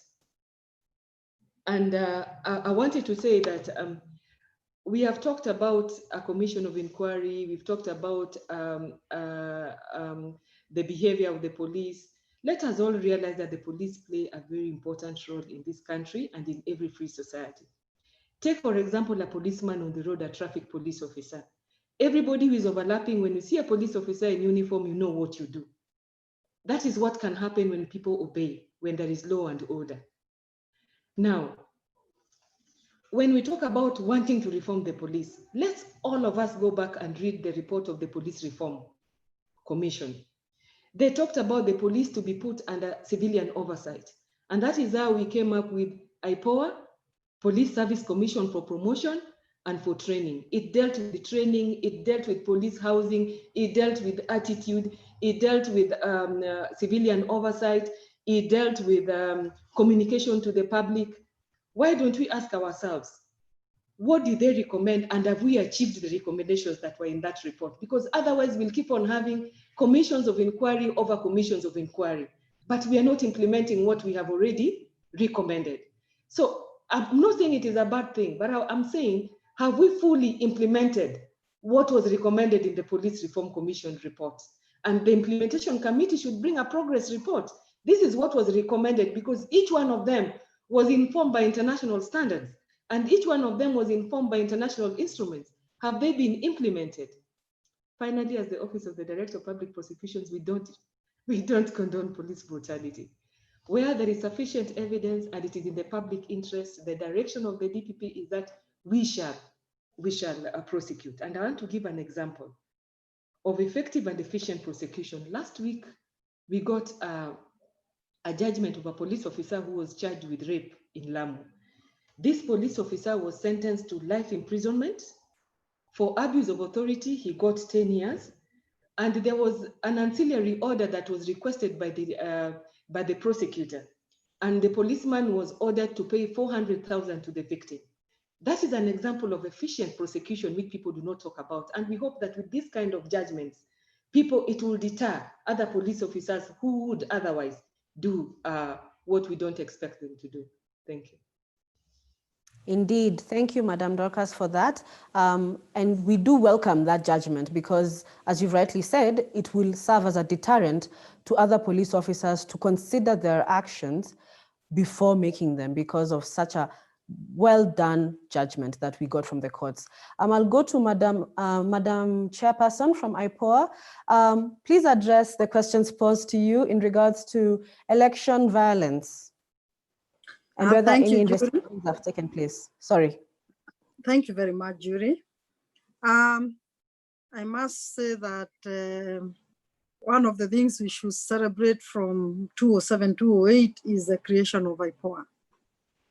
After the post-election violence and the brutality that was witnessed in this country, the Waki Commission recommended that Kenyans needed a civilian oversight authority. And as a consequence of that, the Lansley Task Force was established, which recommended the establishment of Ipor. So one of the outcomes of 2007-2008 brutality is the establishment of civilian oversight that is very vibrant in safeguarding public interest in policing. So that was how Ipor was born. And after Ipor came into being in 2012, we started the journey of establishing the authority. So what did we do in 2017? In 2017, among other things, Ipor does investigations, but it also has another role of monitoring police operations. And the work of police in elections is part of police operations. So it comes directly under Ipor oversight. I know many incidences took place, but one of the incidences that Ipor took up was the Baby Pendo case. And the Baby Pendo case, when Ipor took it up, they recommended that,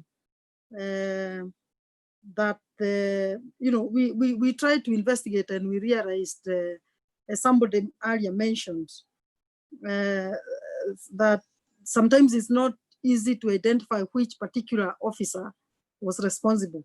And because there were many of them on duty that particular evening or that particular, it was an evening, Ipor could not proceed with the investigations, and therefore we recommended that that matter be handled by judiciary, and we know the progress of that case. I would have expected Dorcas to comment because that matter is sitting with ODPP, and there was a recommendation for that 5 police officers, including, that's one case where we have the command responsibility, coming into being, that 5 police officers were recommended that they be prosecuted. I know it has its own challenges. ODPP is still reviewing it, but that was one of the cases that Ipor took up as a result of 2017 activities that involve the police work. In terms of future, somebody asked, so what shall we do to ensure in future we don't experience police brutality? What we are doing currently, we have strengthened our monitoring team so that we are able to monitor police operations. And what we do is that we ask for operational reports in advance so that they are shared and we know where the various police officers are going to be assigned and what kind of duties they will be expected to undertake. We did that as, we did that in Kibera by-election, and we were able to monitor the Kibera by-elections, and we could see Kibera by-elections by and large were peaceful because they were being oversighted, and the operations, the police operations in the Kibera by-elections were monitored, reports done, and recommendations done to the National Police Service leadership, actually to the IG and the other people that are responsible, including we gave a copy also to the ministry. So this is how we intend to go to manage going forward. We will monitor, we have strengthened our teams, we'll ensure we get operational orders in advance so that we know where the officers will be deployed and the extent of their duties. And we'll keep close watch on what is happening and record every aspect of the election so that where there are excesses, then they can be noted and action taken.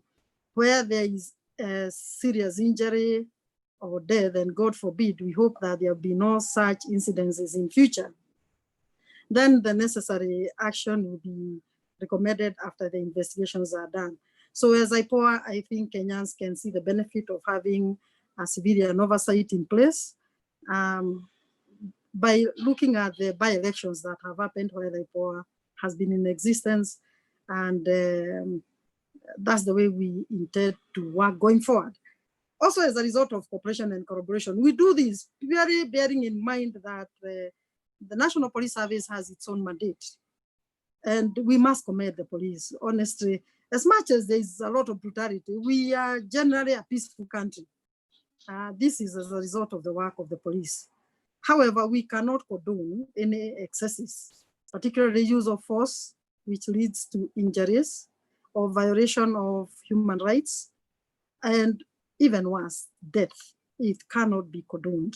And I don't think anybody would condone that. And when earlier I said that they will be held individually culpable, I know somebody observed and said we cannot argue that way. That's what the law provides for. That if an officer is given an unlawful order by a superior, it's in the National Police Service Act, they have a right to refuse to undertake that order. And if they choose to willingly and knowingly comply with that order, knowing it's unlawful, then they take personal responsibility. As much as we oversight the work of the police, we must also operate within the rule of law. And we must, first of all, endeavor as much as possible to comply with the legal provisions. So that's what the law provides. But in cases like Baby Pendo, where then it becomes difficult to assign responsibility to an individual, then the command leadership, is held accountable. So that's what I would say, that Ipor has played its role since it came into operation of monitoring elections, and we continue to do that. Thank you very much. All right. Thank you very much, Madam Chairperson. I appreciate the fact that we are running slightly over time. So I will kindly ask Madam Lydia Muthiani to ask her question. And before she does that, I have seen two questions that I think I want to point out to the group. We have a question from Odhiambo Orlale. I think it's, yes, Odhiambo Orlale, who says that COVID-19 has made Kenyans dread and fear the police more than ever, which is a drawback to community policing and the gender-based violence programs. What is Ipor doing about it? So Madam Makori, please note that question. The next question that we have seen is from a gentleman called Francis. Francis has asked, 1 minute. Francis Karuku has asked. Yes, Francis Karuru has asked, 1, to the ODPP, what is the role of police in instituting proceedings? And can ODPP direct IG to investigate? The next question is, I think this is directed specifically to the IAU, who should a victim report to in cases where the police is a suspect? Joined to that question, I've seen another question from Senior Counsel Ivan Sogada, who asks, where is the IAU located? Are they independent? How do you ensure that when someone comes to make a complaint at the IAU, they're not making it at the police station? So I think those are our final comments after the one that Lydia will ask. Then after that, we will be done with the question and answer session. So Lydia, kindly join the conversation and ask your question to the relevant panelists.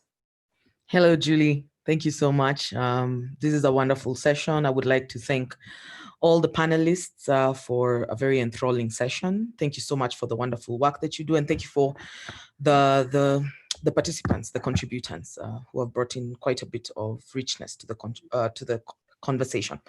So I have a couple of questions. The first is to Anne of Ipor and Mohammed of IAU, very similar and related questions. What are the plans on devolution of the IAU's functions to the county level and to undertake increased awareness raising on the existence, constitution, and functions of the IAU?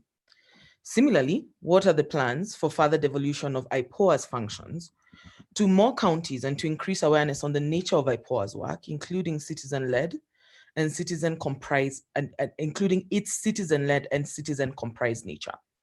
This, I believe, would aid in the uptake of these bodies' mandates by the citizenry towards ensuring accountability for police brutality. The second is around giving support to my chairperson of ICJ Kenya about the need to review and overhaul the current training curriculum, which is used by the police during their training. During a research was undertaken last year to understand the gaps in prevention and response to election-related sexual and gender-based violence, taken together with one of the earlier speakers, Ms. Tina Alai. Thank you, Tina, for your questions. One of the findings was that the police officers are subjected to violence and brutality during their training. So how then would they not implement what they have been taught there? And this is something that the chair had alluded to. Further, there is need for more comprehensive training on prevention and response to sexual and gender-based violence. During the research, all we could determine is that this kind of training is conducted during one training session where the training outline is less than 1 page of the training curriculum for the police. So that has to become a priority area. The third is really to speak to Dorcas. Thank you so much, Dorcas, for your interventions and the work of the ODPP. Now, this was regards to the challenges that you have stated with regards to the prosecution of perpetrators, alleged perpetrators of sexual and gender-based violence. We do appreciate that there are quite numerous challenges in prosecuting this kind of human rights violation. However, I think it's how we look at how to overcome these challenges, and which you have spoken to some, but then just to give further feedback, if you will allow. As regards the identification or non-identification of individual police officers who have been alleged to be perpetrators of such crimes, and this is beyond even sexual and gender-based violence, if information is available, for instance, through investigations conducted by the police or IAU or Ipor or DCI on who in the police was deployed, where and when were the violations were committed, then we would be aware of who was in charge, which is exactly what happened in Baby Pendo's case. These are the police officers then to pursue investigations and prosecution. And prosecution under command responsibility. For this strategy to become viable, it must become a priority in itself. And especially now with ODPP taking on prosecutor-led investigations, I think this becomes a priority area to give that particular guidance and to state that this becomes a mandatory part of investigations which are conducted, whether or not the exact or perpetrator is identifiable. As long as they exist within the ranks of the police, this should be information which is available. The last comment, again, is to Dorcas, thank you for allowing me this time, is around the forensic evidence that we're stating is not provided by victims of, for instance, sexual and gender-based violence. We know that that is a challenge, and as it is in the law, of course, corroborating evidence is not required and is not a prerequisite to prosecute and convict in cases of sexual and gender-based violence. Then how is the ODPP and also the police, IPOA, IAU, and other investigatory bodies moving in a manner which does not unfairly place the burden on victims to investigate and prove their own cases, especially by requiring corroborating evidence such as forensic evidence? This evidence is not required or is not mandatory to sustain the prosecution and secure the conviction. A victim's statement, if deemed to be truthful, should be and is enough in the judicial process. It would not be fatal to investigations and prosecutions whether or not victims report late, therefore, which is something that is well understood since victims face sexual and gender-based violence victims face a barrage of debilitating consequences after facing this kind of violence. We may not allow them to report early. Therefore, how then are we making sure that we are not placing this unfair burden on the victims to investigate and to prove their own cases? Thank you so very much. All right. Thank you very much, Lydia. Thank you very much to all the participants who have engaged us in the question and answer session. I know that we have not been able to address all the questions that have been posed to us, but all the panelists have access to the question and answer session, the chat box, and they have been looking at the questions, and I understand that some of them have even responded to you individually. So the ones that remain after this, we will be able to pose them to the panelists separately, and hopefully we will be able to get feedback and then forward it back to you. Now I want to go through each and every panelist, answering the questions posed to you, because I know that every single panelist has a question posed to them. And at the end of your question, at the end of addressing the questions posed, give us a one-liner, a takeaway from this discourse. I will start from where we began with the Internal Affairs Unit. Mr. Director. Thank you so much, Julie, once again. There was the question on by a member of the public dreading the police following the COVID-19 operation. Mine is to urge the members of the public that the police officers are your servants, and you should not dread interacting with our police officers. And my only urge is to request members of the public to observe the COVID-19 measures and regulations as given by the government. Once you do that, then you will have no issues with the law enforcement officers. As regards a person who has been a victim to police brutality, or a person who is lodging a complaint against police, that falls squarely under the purview and the functions of the Internal Affairs Unit. One of our mandates is to investigate, to receive and investigate complaints by members of the public against police officers. So we urge, where you have a complaint against any police officer or any police officers, please pick up that complaint with us. In terms of devolution, yes, as an Internal Affairs Unit, we're still in the process of devolution. So far, the headquarters is based at KCB Towers Upper Hill, that is Kenya Road, and we are occupying 4 floors, that is 16, 17, 18, and 19. We have also devolved to 3 regions. We have the Mombasa region. Our offices currently are at the Betting and Control House, 2nd floor, Momagina Street.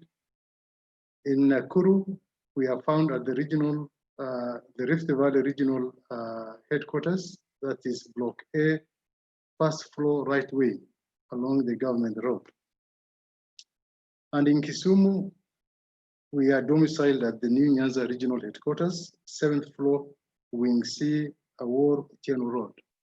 And all this information can be found in our website, www.iau.go.ke.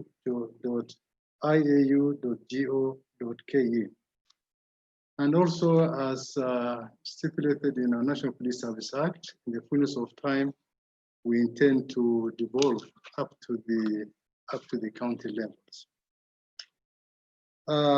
There were issues raised, and I feel this is the opportune time for me to also react. Issues of police officers stepping aside, officers who are under investigations. As I said, one of our internal mechanisms, once a police officer has been subjected to the due process of the law, that officer is immediately interdicted. And interdiction means an officer, that officer's powers, privileges, and immunities appertaining to his rank are kept in abeyance, but he will be subject to police discipline. So I will not agree with the assertion by Rennie that officers under investigations are out there armed and patrolling. I think that's not true. Once an officer has been interdicted, then that officer's powers and privileges are then kept in abeyance.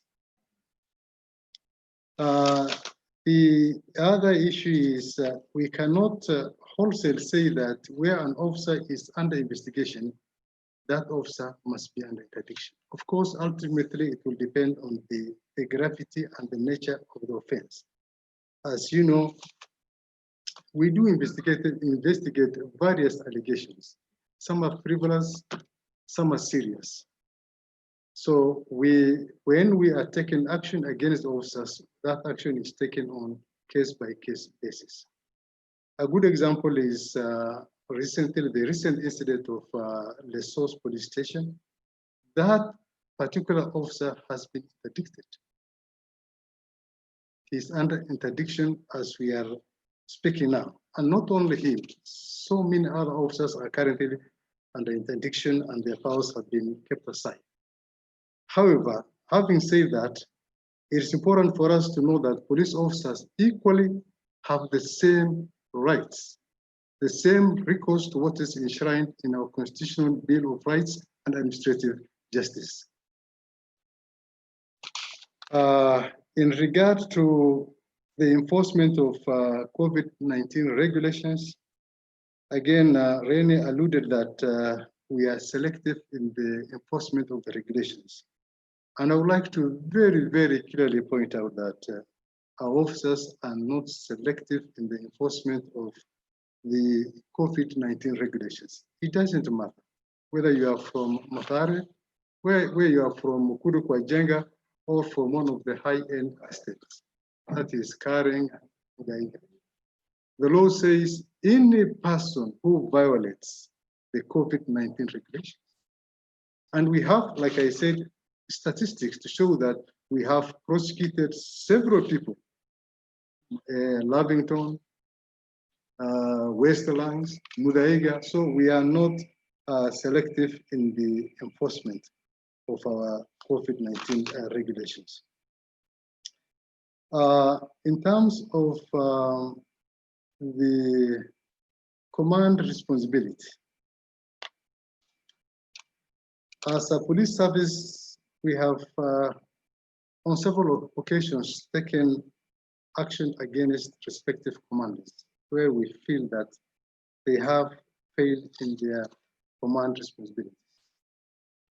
But whereas we are looking into that, we should also gain sight of the Criminal Procedure Code so that we don't shift criminal responsibility from the commander to an individual officer who has perpetrated that offense. Criminal responsibility does not shift at all. But nonetheless, when we feel that a commander has not lived to his command responsibilities, then as a service, we will take and we have taken action against that respective commander. Thank you so much. Thank you, sir. We will now move to Ipor. Madam Chairperson, I can address the questions that came from the last round of questions, as well as give us your parting shot from here. Thanks, Jury.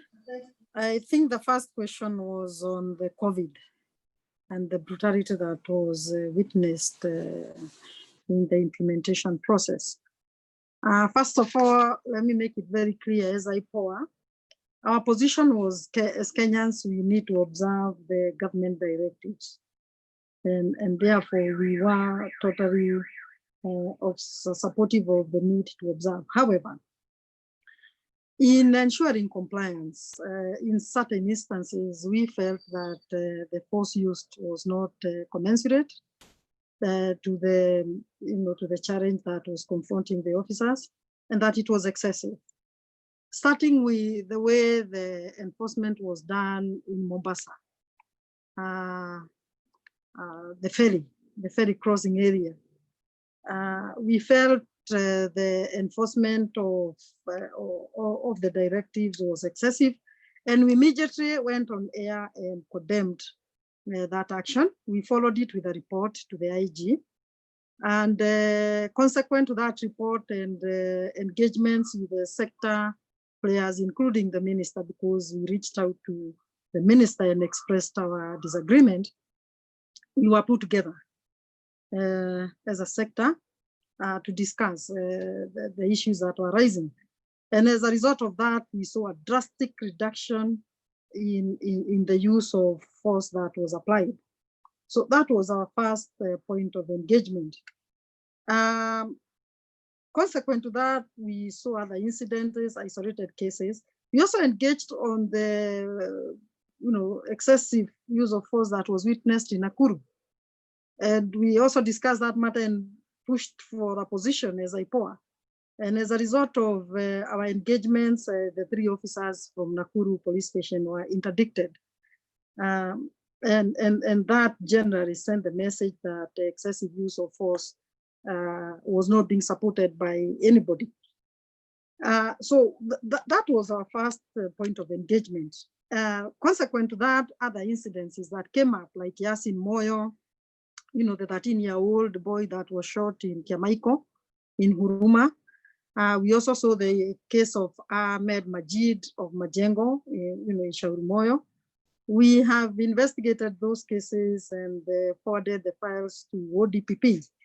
And I think the Yasin Moyo case, we know Officer Diema has been charged with the offense. And as we speak, we've written to the National Police Service Commission seeking for his interdiction. I want to believe action has been taken. I haven't received confirmation, but we have written as Ipor as a follow-up. So what we've done, other than express ourselves strongly on incidences of use of force, we did sector engagements, we did reports, and not one to the IG. And let's also note that other than the incidences affecting the civilian, we also received complaints from the officers. So our reports cover both the civilians and the officers, because we also saw incidences where the officers were not initially very well protected against the virus, and we made recommendations for them to be given the necessary protective equipment. So we've then done investigations case by case. Not all cases have been completed. A lot of them are in advanced stages. Some that have been completed, we forwarded to ODPP, as I've already mentioned. And we also continue to make reports and recommendations on areas that need to be improved in future public order management incidences, because areas where we've seen weaknesses mainly is in public order management. I think that's an area where further training and curriculum needs to be enhanced so that the officers are equipped with skills to handle public order management situations. On the issue of devolution, we have devolved to 8 regions. Currently, we are in Nyeri, we are in Mombasa, we are in Garissa, we are in Meru, Kisumu, we are in Nakuru, Eldoret, and Kakamega.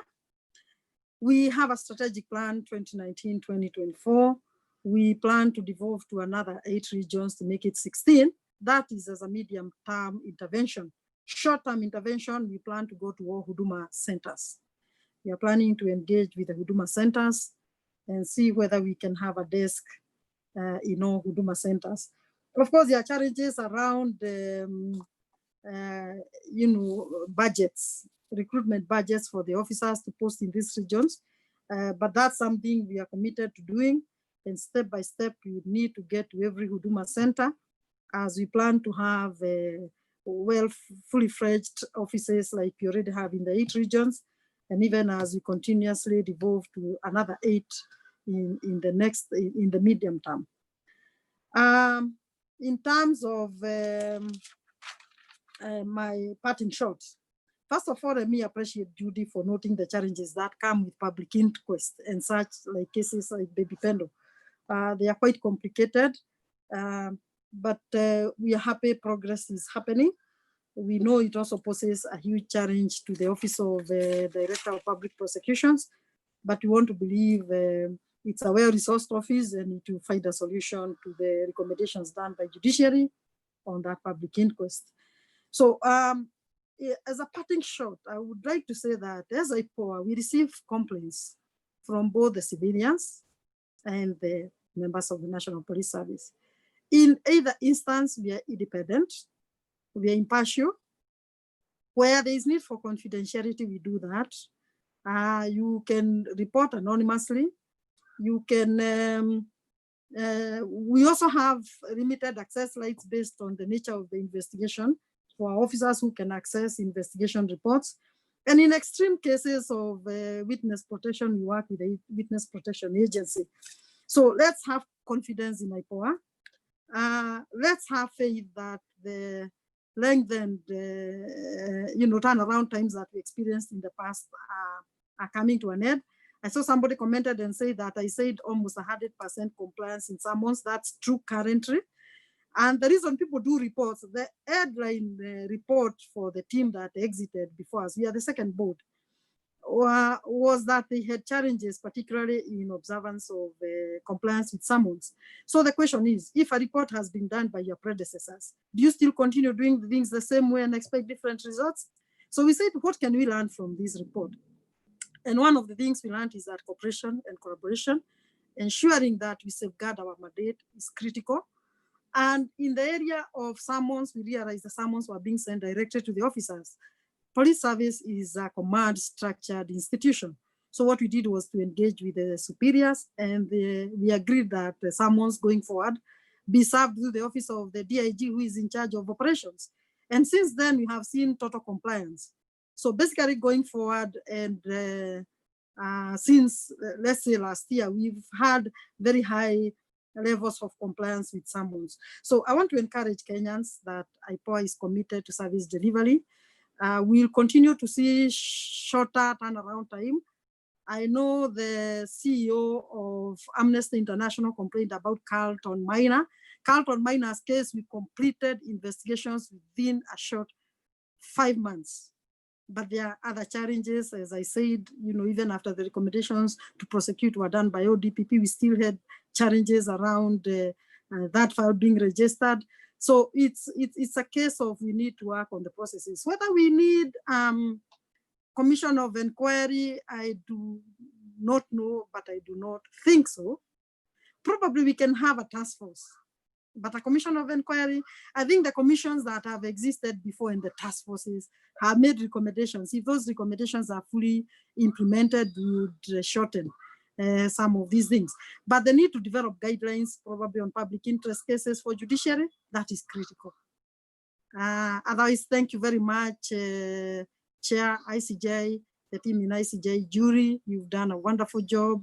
As a moderator, we appreciate, and we look forward to further engagement. Thank you very much. Thank you very much, Chair. Thank you very much for the compliments. And indeed, we take the recommendations and we will strive to action with the rest of the civil society organizations that we work with, as well as the government institutions that we partner with, because this is indeed something that we need to prioritize because it involves the lives of people. Now we will move to Madame Dorcas Odur. What are your parting shots, as well as kindly address some of the questions that were posited to the ODPP? Okay, the first one that I'll deal with is whether the role of the police to institute proceedings. I think we all owe allegiance to the Constitution. And Professor Ojuang, who used to be in the Supreme Court, wrote a book and said, the Constitution is the Grundnorm. The Constitution provides the role of the DPP and the role of the police.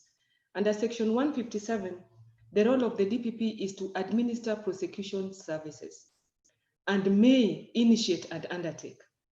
Now, people don't always want to read initiate and undertake. Those are two different things. To initiate is to initiate a prosecution. And how do you initiate?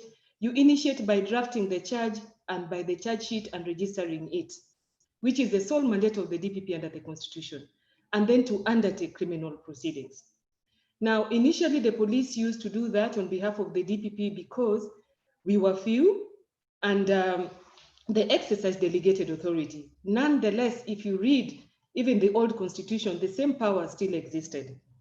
And to do that, the Constitution provides that the DPP shall act in person or through people under him. And that is the reason why the DPP has donated its powers to prosecutors and sometimes to private prosecutors so that they undertake prosecution on his behalf. How do we do that? It has been extrapolated in the ODPP Act, and now we have reviewed our policy document on the decision to charge. This policy document provides how a prosecutor would make the decision to charge. if you go back to section 157, it talks about may initiate in all courts and in all offenses. Now that may denotes what is the tenet in Commonwealth countries of discretionary prosecution, where not all cases where policemen have brought a file, the DPP is bound to prosecute. He has to take into account, as provided for under Article 157.11, avoid abuse of process, take into account public interest. How do you take into account public interest? Once you have realized that you have sufficient evidence, is it in the public interest to prosecute? Now, for example, cases of police excesses in the office of the DPP, it is a mandatory public interest to prosecute where there is sufficient evidence. And that takes me back now to the question on where somebody is saying that issues of identity should not be an issue. When you are deciding that I have sufficient evidence with a reasonable prospect of conviction, that evidence must be admissible, it must be relevant, it must be available, it must be credible. The witnesses must be competent. Now, this applies across board because the onus is in the prosecutor to prove beyond reasonable doubt that the offense was committed. So at the point of decision to charge, you cannot close your eyes and say, although I do not have this evidence, I do not have medical evidence or forensic evidence, since this person has said that this person was brutalized by the police, I take it as 100% truth. I have to juxtapose that with the requirements of the law. And I have to be satisfied that the evidence that I have is sufficient to warrant a prosecution and a conviction, and that it is in the public interest. And what we need to realize is that although we are blaming the police, but we also know that criminals have taken advantage of the gaps that exist in our society. Some of them behave like police and they are not police. Some of them are accomplices to the police. We also have Nyumba Kumi. We have chiefs who, when they attend to you or respond to you, they behave like police, and they also just exceed their mandate just like any other person. So we cannot say that in every case where somebody says it was a policeman, it is 100% that it is a policeman. All the variables in society apply, and it might not be. So there has to be proper investigations. And then somebody asked whether the DPP can direct the IG to investigate. Yes, under Article 157.4, the DPP is mandated to direct the IG to investigate, and they shall comply. That is the provision of the Constitution. So as a parting shot, I want people to realize that as the Office of the Director of Public Prosecutions, we take our work very seriously. And that is why we have reviewed the policy on the decision to charge and the decision to prosecute. It is operational, but it will soon be launched. It gives very, very, very clear guidelines to the prosecutors on how to make the decision to charge and what we do after making that decision. We commit to effective and efficient prosecution, and for that reason, we have a unit, because investigating and prosecuting police excesses is a very specialized area. We might say that it is easy because people talk orally, but really going down to the nuts and bolts, it is a very specialized area. So for that reason, we have a specialized unit, and they are undergoing training, they have undergone training. We also are members of a task force because it must be a multidisciplinary, multi-agency approach. And we are also making victims and complainants at the center of our prosecution. That is why you see in every case that we prosecute, we look at the needs of the victim. If we have to ask for damages, we will. If we have to ask for ancillary orders, we will. If we have to ask for witness protection and facilitation, we will. And soon we will take over the facilitation of witnesses to attend court and pretrial. And we commit to doing that. And finally, the citizen at the center of prosecution. And that is the reason why the DPP has partnered with civil society. We partnered with the citizens, we attend to them, we go for barazas, so that we have to make sure that we are responsive to the needs of the people. And with that, we hope that we will play our part as envisaged under the Constitution. Thank you. Thank you very much, Madam Dorcas. I mean, you have rightly pointed it out that it's a very complex issue, and we are glad that there's a specialized unit that is undertaking training to be able to best serve this complex niche area of prosecution. I will now turn to the the chairperson of Amnesty International, Madam Renee, and who also is an ICJ Kenya member, to give us her parting shots and her contribution to this discussion that we have just had. Thank you, Julie, and thank you to all the people participating and following, and especially for the engagements. I will try to be as quick as possible in the responses and in my parting shot. First, to thank the IAU, of course, for that clarification, having received the report in The Guardian specifically about Officer Emmanuel Oyobe still being in active duty, and that was reported in The Guardian, then I can only assume that that report is incorrect and that in fact he is not still serving, even though he has been arraigned. But I think which points out to a greater issue, and one in which I think if the IAU helped us, we would also be able to support them more, because ultimately everyone on this panel and everyone who is listening and watching wants the same thing: good, effective policing. And I think one of the things is, how do we build the narrative that supports the kind of policing that we want? One of them was exactly that if indeed we did have the information of the officers who have been indicted, of the officers who have been arraigned in court, of the officers who have been jailed, as in the case in Lamu, then I think it does help to build up the narrative that in fact something is being done. It is this end of the narrative that we do not see enough. But it's not just that, it's also where the police have done well. And very often we do not acknowledge this. I'm surprised even that it has not come from the IAU and from IPOA on the areas where we do see the police doing well. What happened, for example, to Officer Mina Ramadan of Embakasi, who we will recall in March was seen helping a young mother who was carrying baby and had a child and had luggage. And Officer Ramadan went and sort of, there's a beautiful picture capturing her holding the baby and helping this lady to get home even after curfew.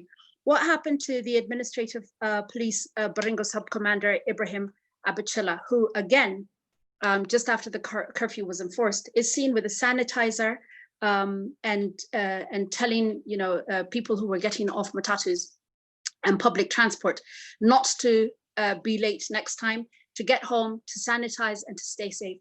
The more we see that officers, and the more in fact other officers see that officers who do well, do right, perform as they should, are promoted, are celebrated within the police service, then we not only have the stick version, which is if you do not do well, then you will be indicted and or prosecuted.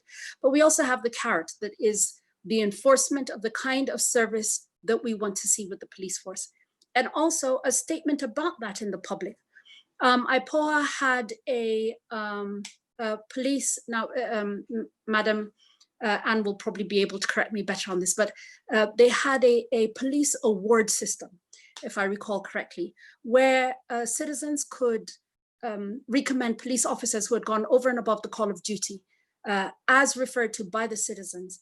And this went a great way towards bringing another narrative towards the police, so that we can at least identify the cases in which the police are actually going above and beyond the call of duty, because this too is part of the narrative. Now to the questions. Byron Menezes asks or speaks to the case of Stephen Lawrence as having brought the shift to policing in the United Kingdom. And indeed, we can also say George Floyd having brought the shift in policing to the United States, and we're seeing that ongoing. Madam Dorcas Ador has mentioned the Police Commission reform report and the need to implement it fully. Of course, the Ransley report, amongst others, brought about the changes in the Constitution and has now brought about what is IPOA. But the question really is this: I don't think that there is a need for another commission of inquiry, to be honest, if you don't mind, Chair of ICJ, or indeed any further commission. We need to implement what we already have.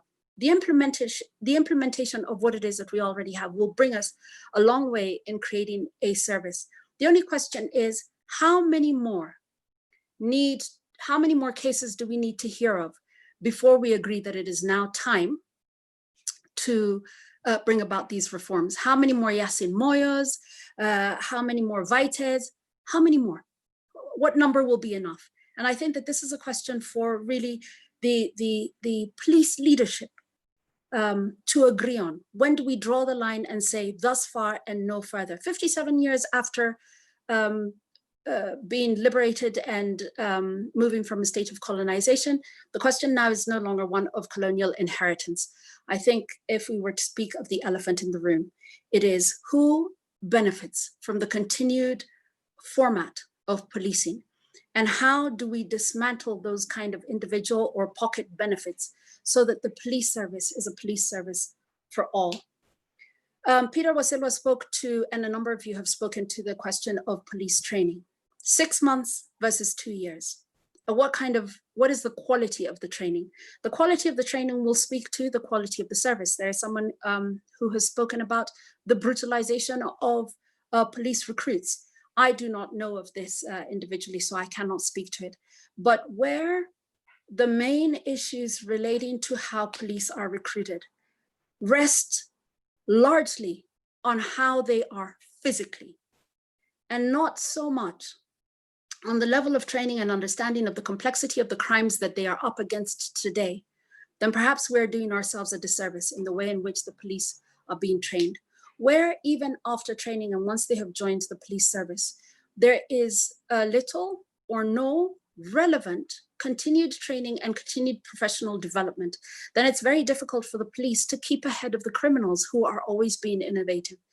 I think we should agree that those who join the police service can and are fit to be able to perform their duties, but like any other profession, there needs to be a level of training, some guidelines, some rules of engagement, and some consequences if those rules are not followed. And I think this is more a question of the energy to ensure that these rules are actually followed.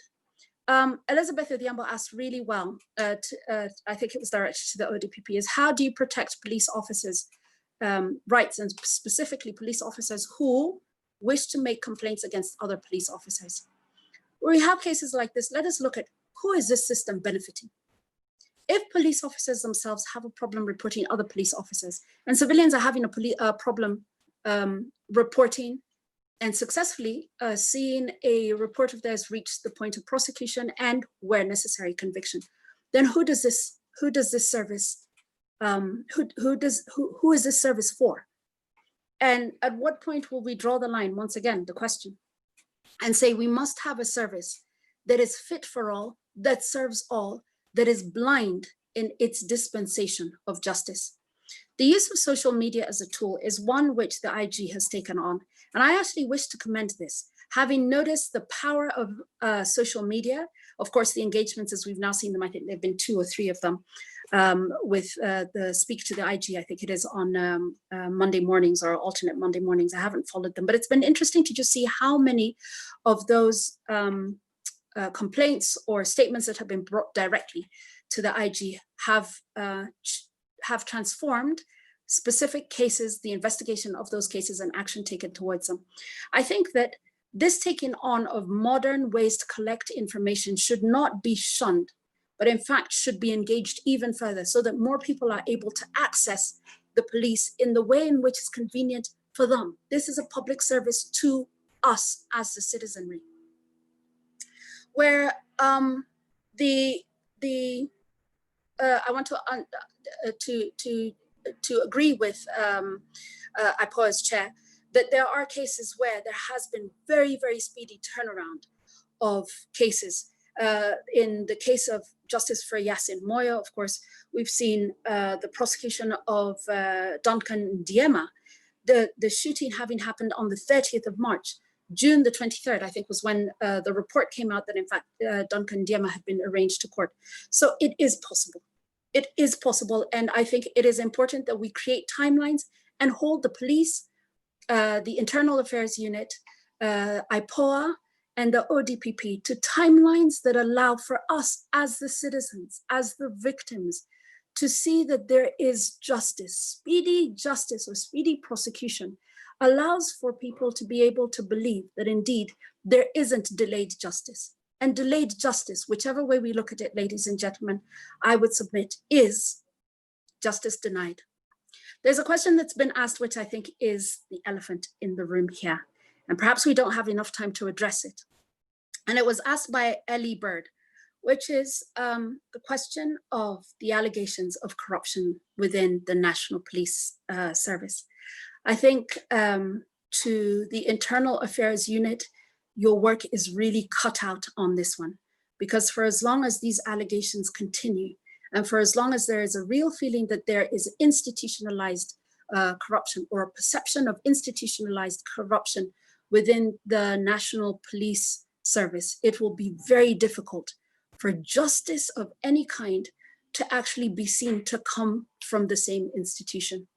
Isa, Sora, and a number of others asked about the question of the killings for not wearing masks and the speed with which we would be able to see some kind of investigation and perhaps prosecution in these cases. I think that is one squarely for the IAU and IPOA. And Francis already said something which I think should be underscored again in this conversation, which is the removal of the National Police Service and the National Police Service leadership, not just in law, but functionally, from political interference and political leadership. I think the true independence of the National Police Service and of other institutions, of course, IPOA already having that independence, not just in law, but in fact, will help to bring about the reforms that we are so desperate for and that the citizenry are crying so much about. Finally, in my parting shot, this is what I wish to say, that as Amnesty International Kenya, we are committed to a safe, effective, dignity-led, human rights observing policing system. I think although we are sometimes seen as the us versus them, I think on this table, we all want the same thing, which is justice that is effective, that is swift, that is blind, not blinding, and that is free of allegations of corruption. And where the cases come against police officers, specifically because the police have a higher level of duty and a higher level of responsibility, particularly a responsibility towards the people, of a higher standard of justice, of equity, and of the upholding of the dignity of Kenyans and the human rights of Kenyans, then we must see greater energy and more speed in the securing of evidence, in the investigation, in the prosecution, and ultimately in a push for conviction for police officers. Why? Because if we continue in the way in which we are, then we risk having what we saw in Kisii, which is unacceptable, which is where members of the public feel that they have cause to walk into a police station and to set it on fire, and to reverse a trend where there is no longer trust in a service as essential as the police is very difficult to do. Why try and see how far we can continue to push this before we get over the cliff, rather than arrest it now and create the police service that Kenya so desperately needs, so that we can not only be a secure and safe country, but a country where every single citizen feels that their rights are upheld and that they are safe to go about their business, whether the complaint is against the police or whether it is against fellow civilians, without the need to wonder whether they are rich enough or know someone or have enough clout or can make noise to somebody else who can take up their case for them. It is this cry for justice, for fairness, for a police service that we represent, not just at Amnesty International Kenya, but I think really even for the people who are on the streets today, this Sabasaba and every Sabasaba. So perhaps that is what we should be aiming for. And however we can all move towards that, then let us not be tied down by procedural arguments or whether they be internal within institutions or otherwise, but let us look for the creative solutions that will enable us to get to the point where Kenyans can finally draw the line on 100 cases since January 2020 that are attributed to the police. Let's see when we can find that space. Thank you. Thank you very much. I wish to before we go to the chairperson of ICJ, I want to go back to the Director of Internal Affairs Unit for just his parting shot. I see that we moved very fast from him. So, Mr. Director, what is your 1 second parting shot? Thank you so much, Judy. Mine foremost is to really sincerely thank the ICJ for convening this meeting. It has really been a very, very interactive session, and we hope to engage with your institution again. As very clearly stated by the chairperson of Amnesty International, as officers of the National Police Service, we are committed under the leadership of our Inspector General to provide a good and effective policy. The National Police Service does not condone any form of police brutality. We are committed to promote and foster the constitutional standards on human rights and fundamental freedoms. And we are also committed to providing our citizens a safe and secure environment. Finally, I would like to urge the members of the public to really feel free and share with us any complaint or complaints against the members of the police service. As members of the Internal Affairs Unit, we not only investigate complaints bordering on police brutality, but we also do investigate complaints on corruption, abuse of office, police inaction, and torture, amongst others. So please feel free, and we shall make sure that we shall listen to your complaint. We treat it with the confidentiality that it deserves, and we shall take full ownership of those complaints. Otherwise, thank you so much, and be blessed. All right, thank you very much, Mr. Director. And I'm sure that is an introduction or a welcome to members of the public to reach out to the IAU in case they have any complaints. Finally, we will have the parting shot from the chair of ICJ Kenya, who will also give the parting shot from, I believe, the Council of ICJ Kenya. It's been a very enriching conversation with all the panelists that we have had. I wish to thank you so much for the time that you have given us, the depth of this conversation, and also knowing very well that we cannot finish this conversation in 2 hours, and we've even gone over time, but it means that we need more time to discuss this. I wish to thank all the panelists for the work that you're putting in. I will now introduce the chairperson of ICJ Kenya to give his parting shot and close the webinar. Thank you. Thank you, Julie, and thank you all the panelists and the participants who have attended throughout the discussion. It has been a long discussion, but a very healthy one. We have had a very enriching discussion. One thing that is very clear, and what I think remains universal, is that it is inevitable that we require police reforms. And this is not an issue that we should take lightly.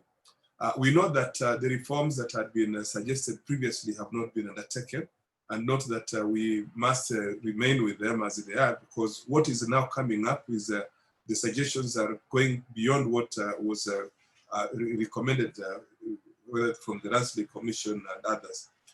Because at the moment, questions of police accountability become very crucial, and we must look at that in a very critical manner, because the issues that have not been dealt with, specifically issues that deal with the command responsibility, and this is an issue that we must entrench in our system.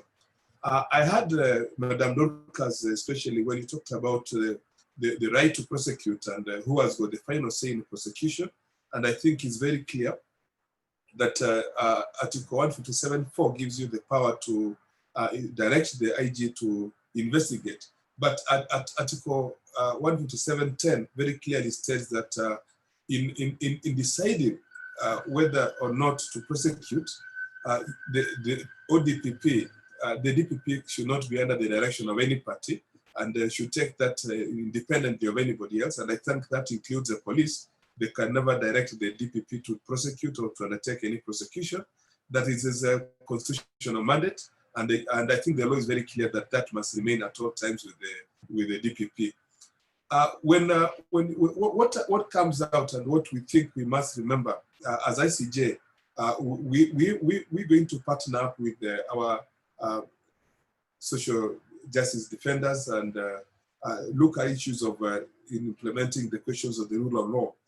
But the most important thing that we must remember is that when dealing with the question of police reform, we must always remember that we need procedural justice to reinforce police legitimacy so that we have this change and shift in public perception that the actions of the police are not just directed to their own personal interest, but must be looked at from the point of view that they are for the best interest of the community.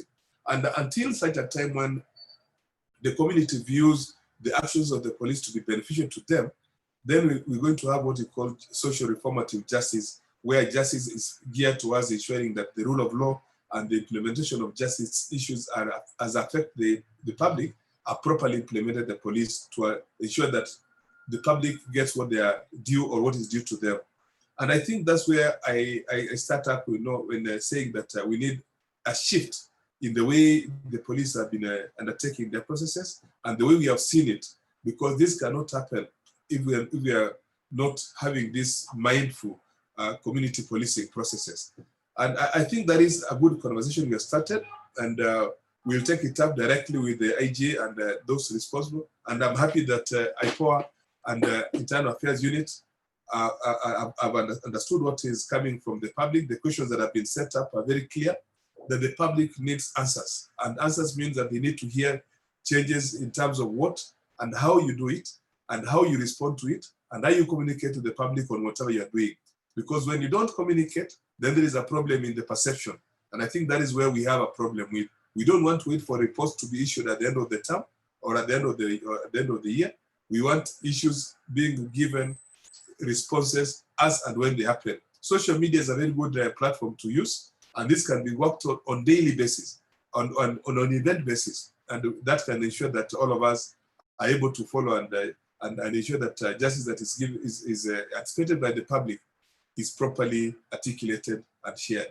I'm happy and I'm thankful for all of you. You have made very insightful communication, very insightful comments. You have participated professionally, and I think what we have had as a discussion today will form the basis of very many discussions from now henceforth. And I think as ICJ, we have gained a lot from your communications, your insightful thoughts, and your very, very well presented arguments, which have gone so much to enlighten everybody, including the participants who have been following this process for the last more than 2 hours. Thank you all, and welcome again to ICJ. Thank you all, and goodbye.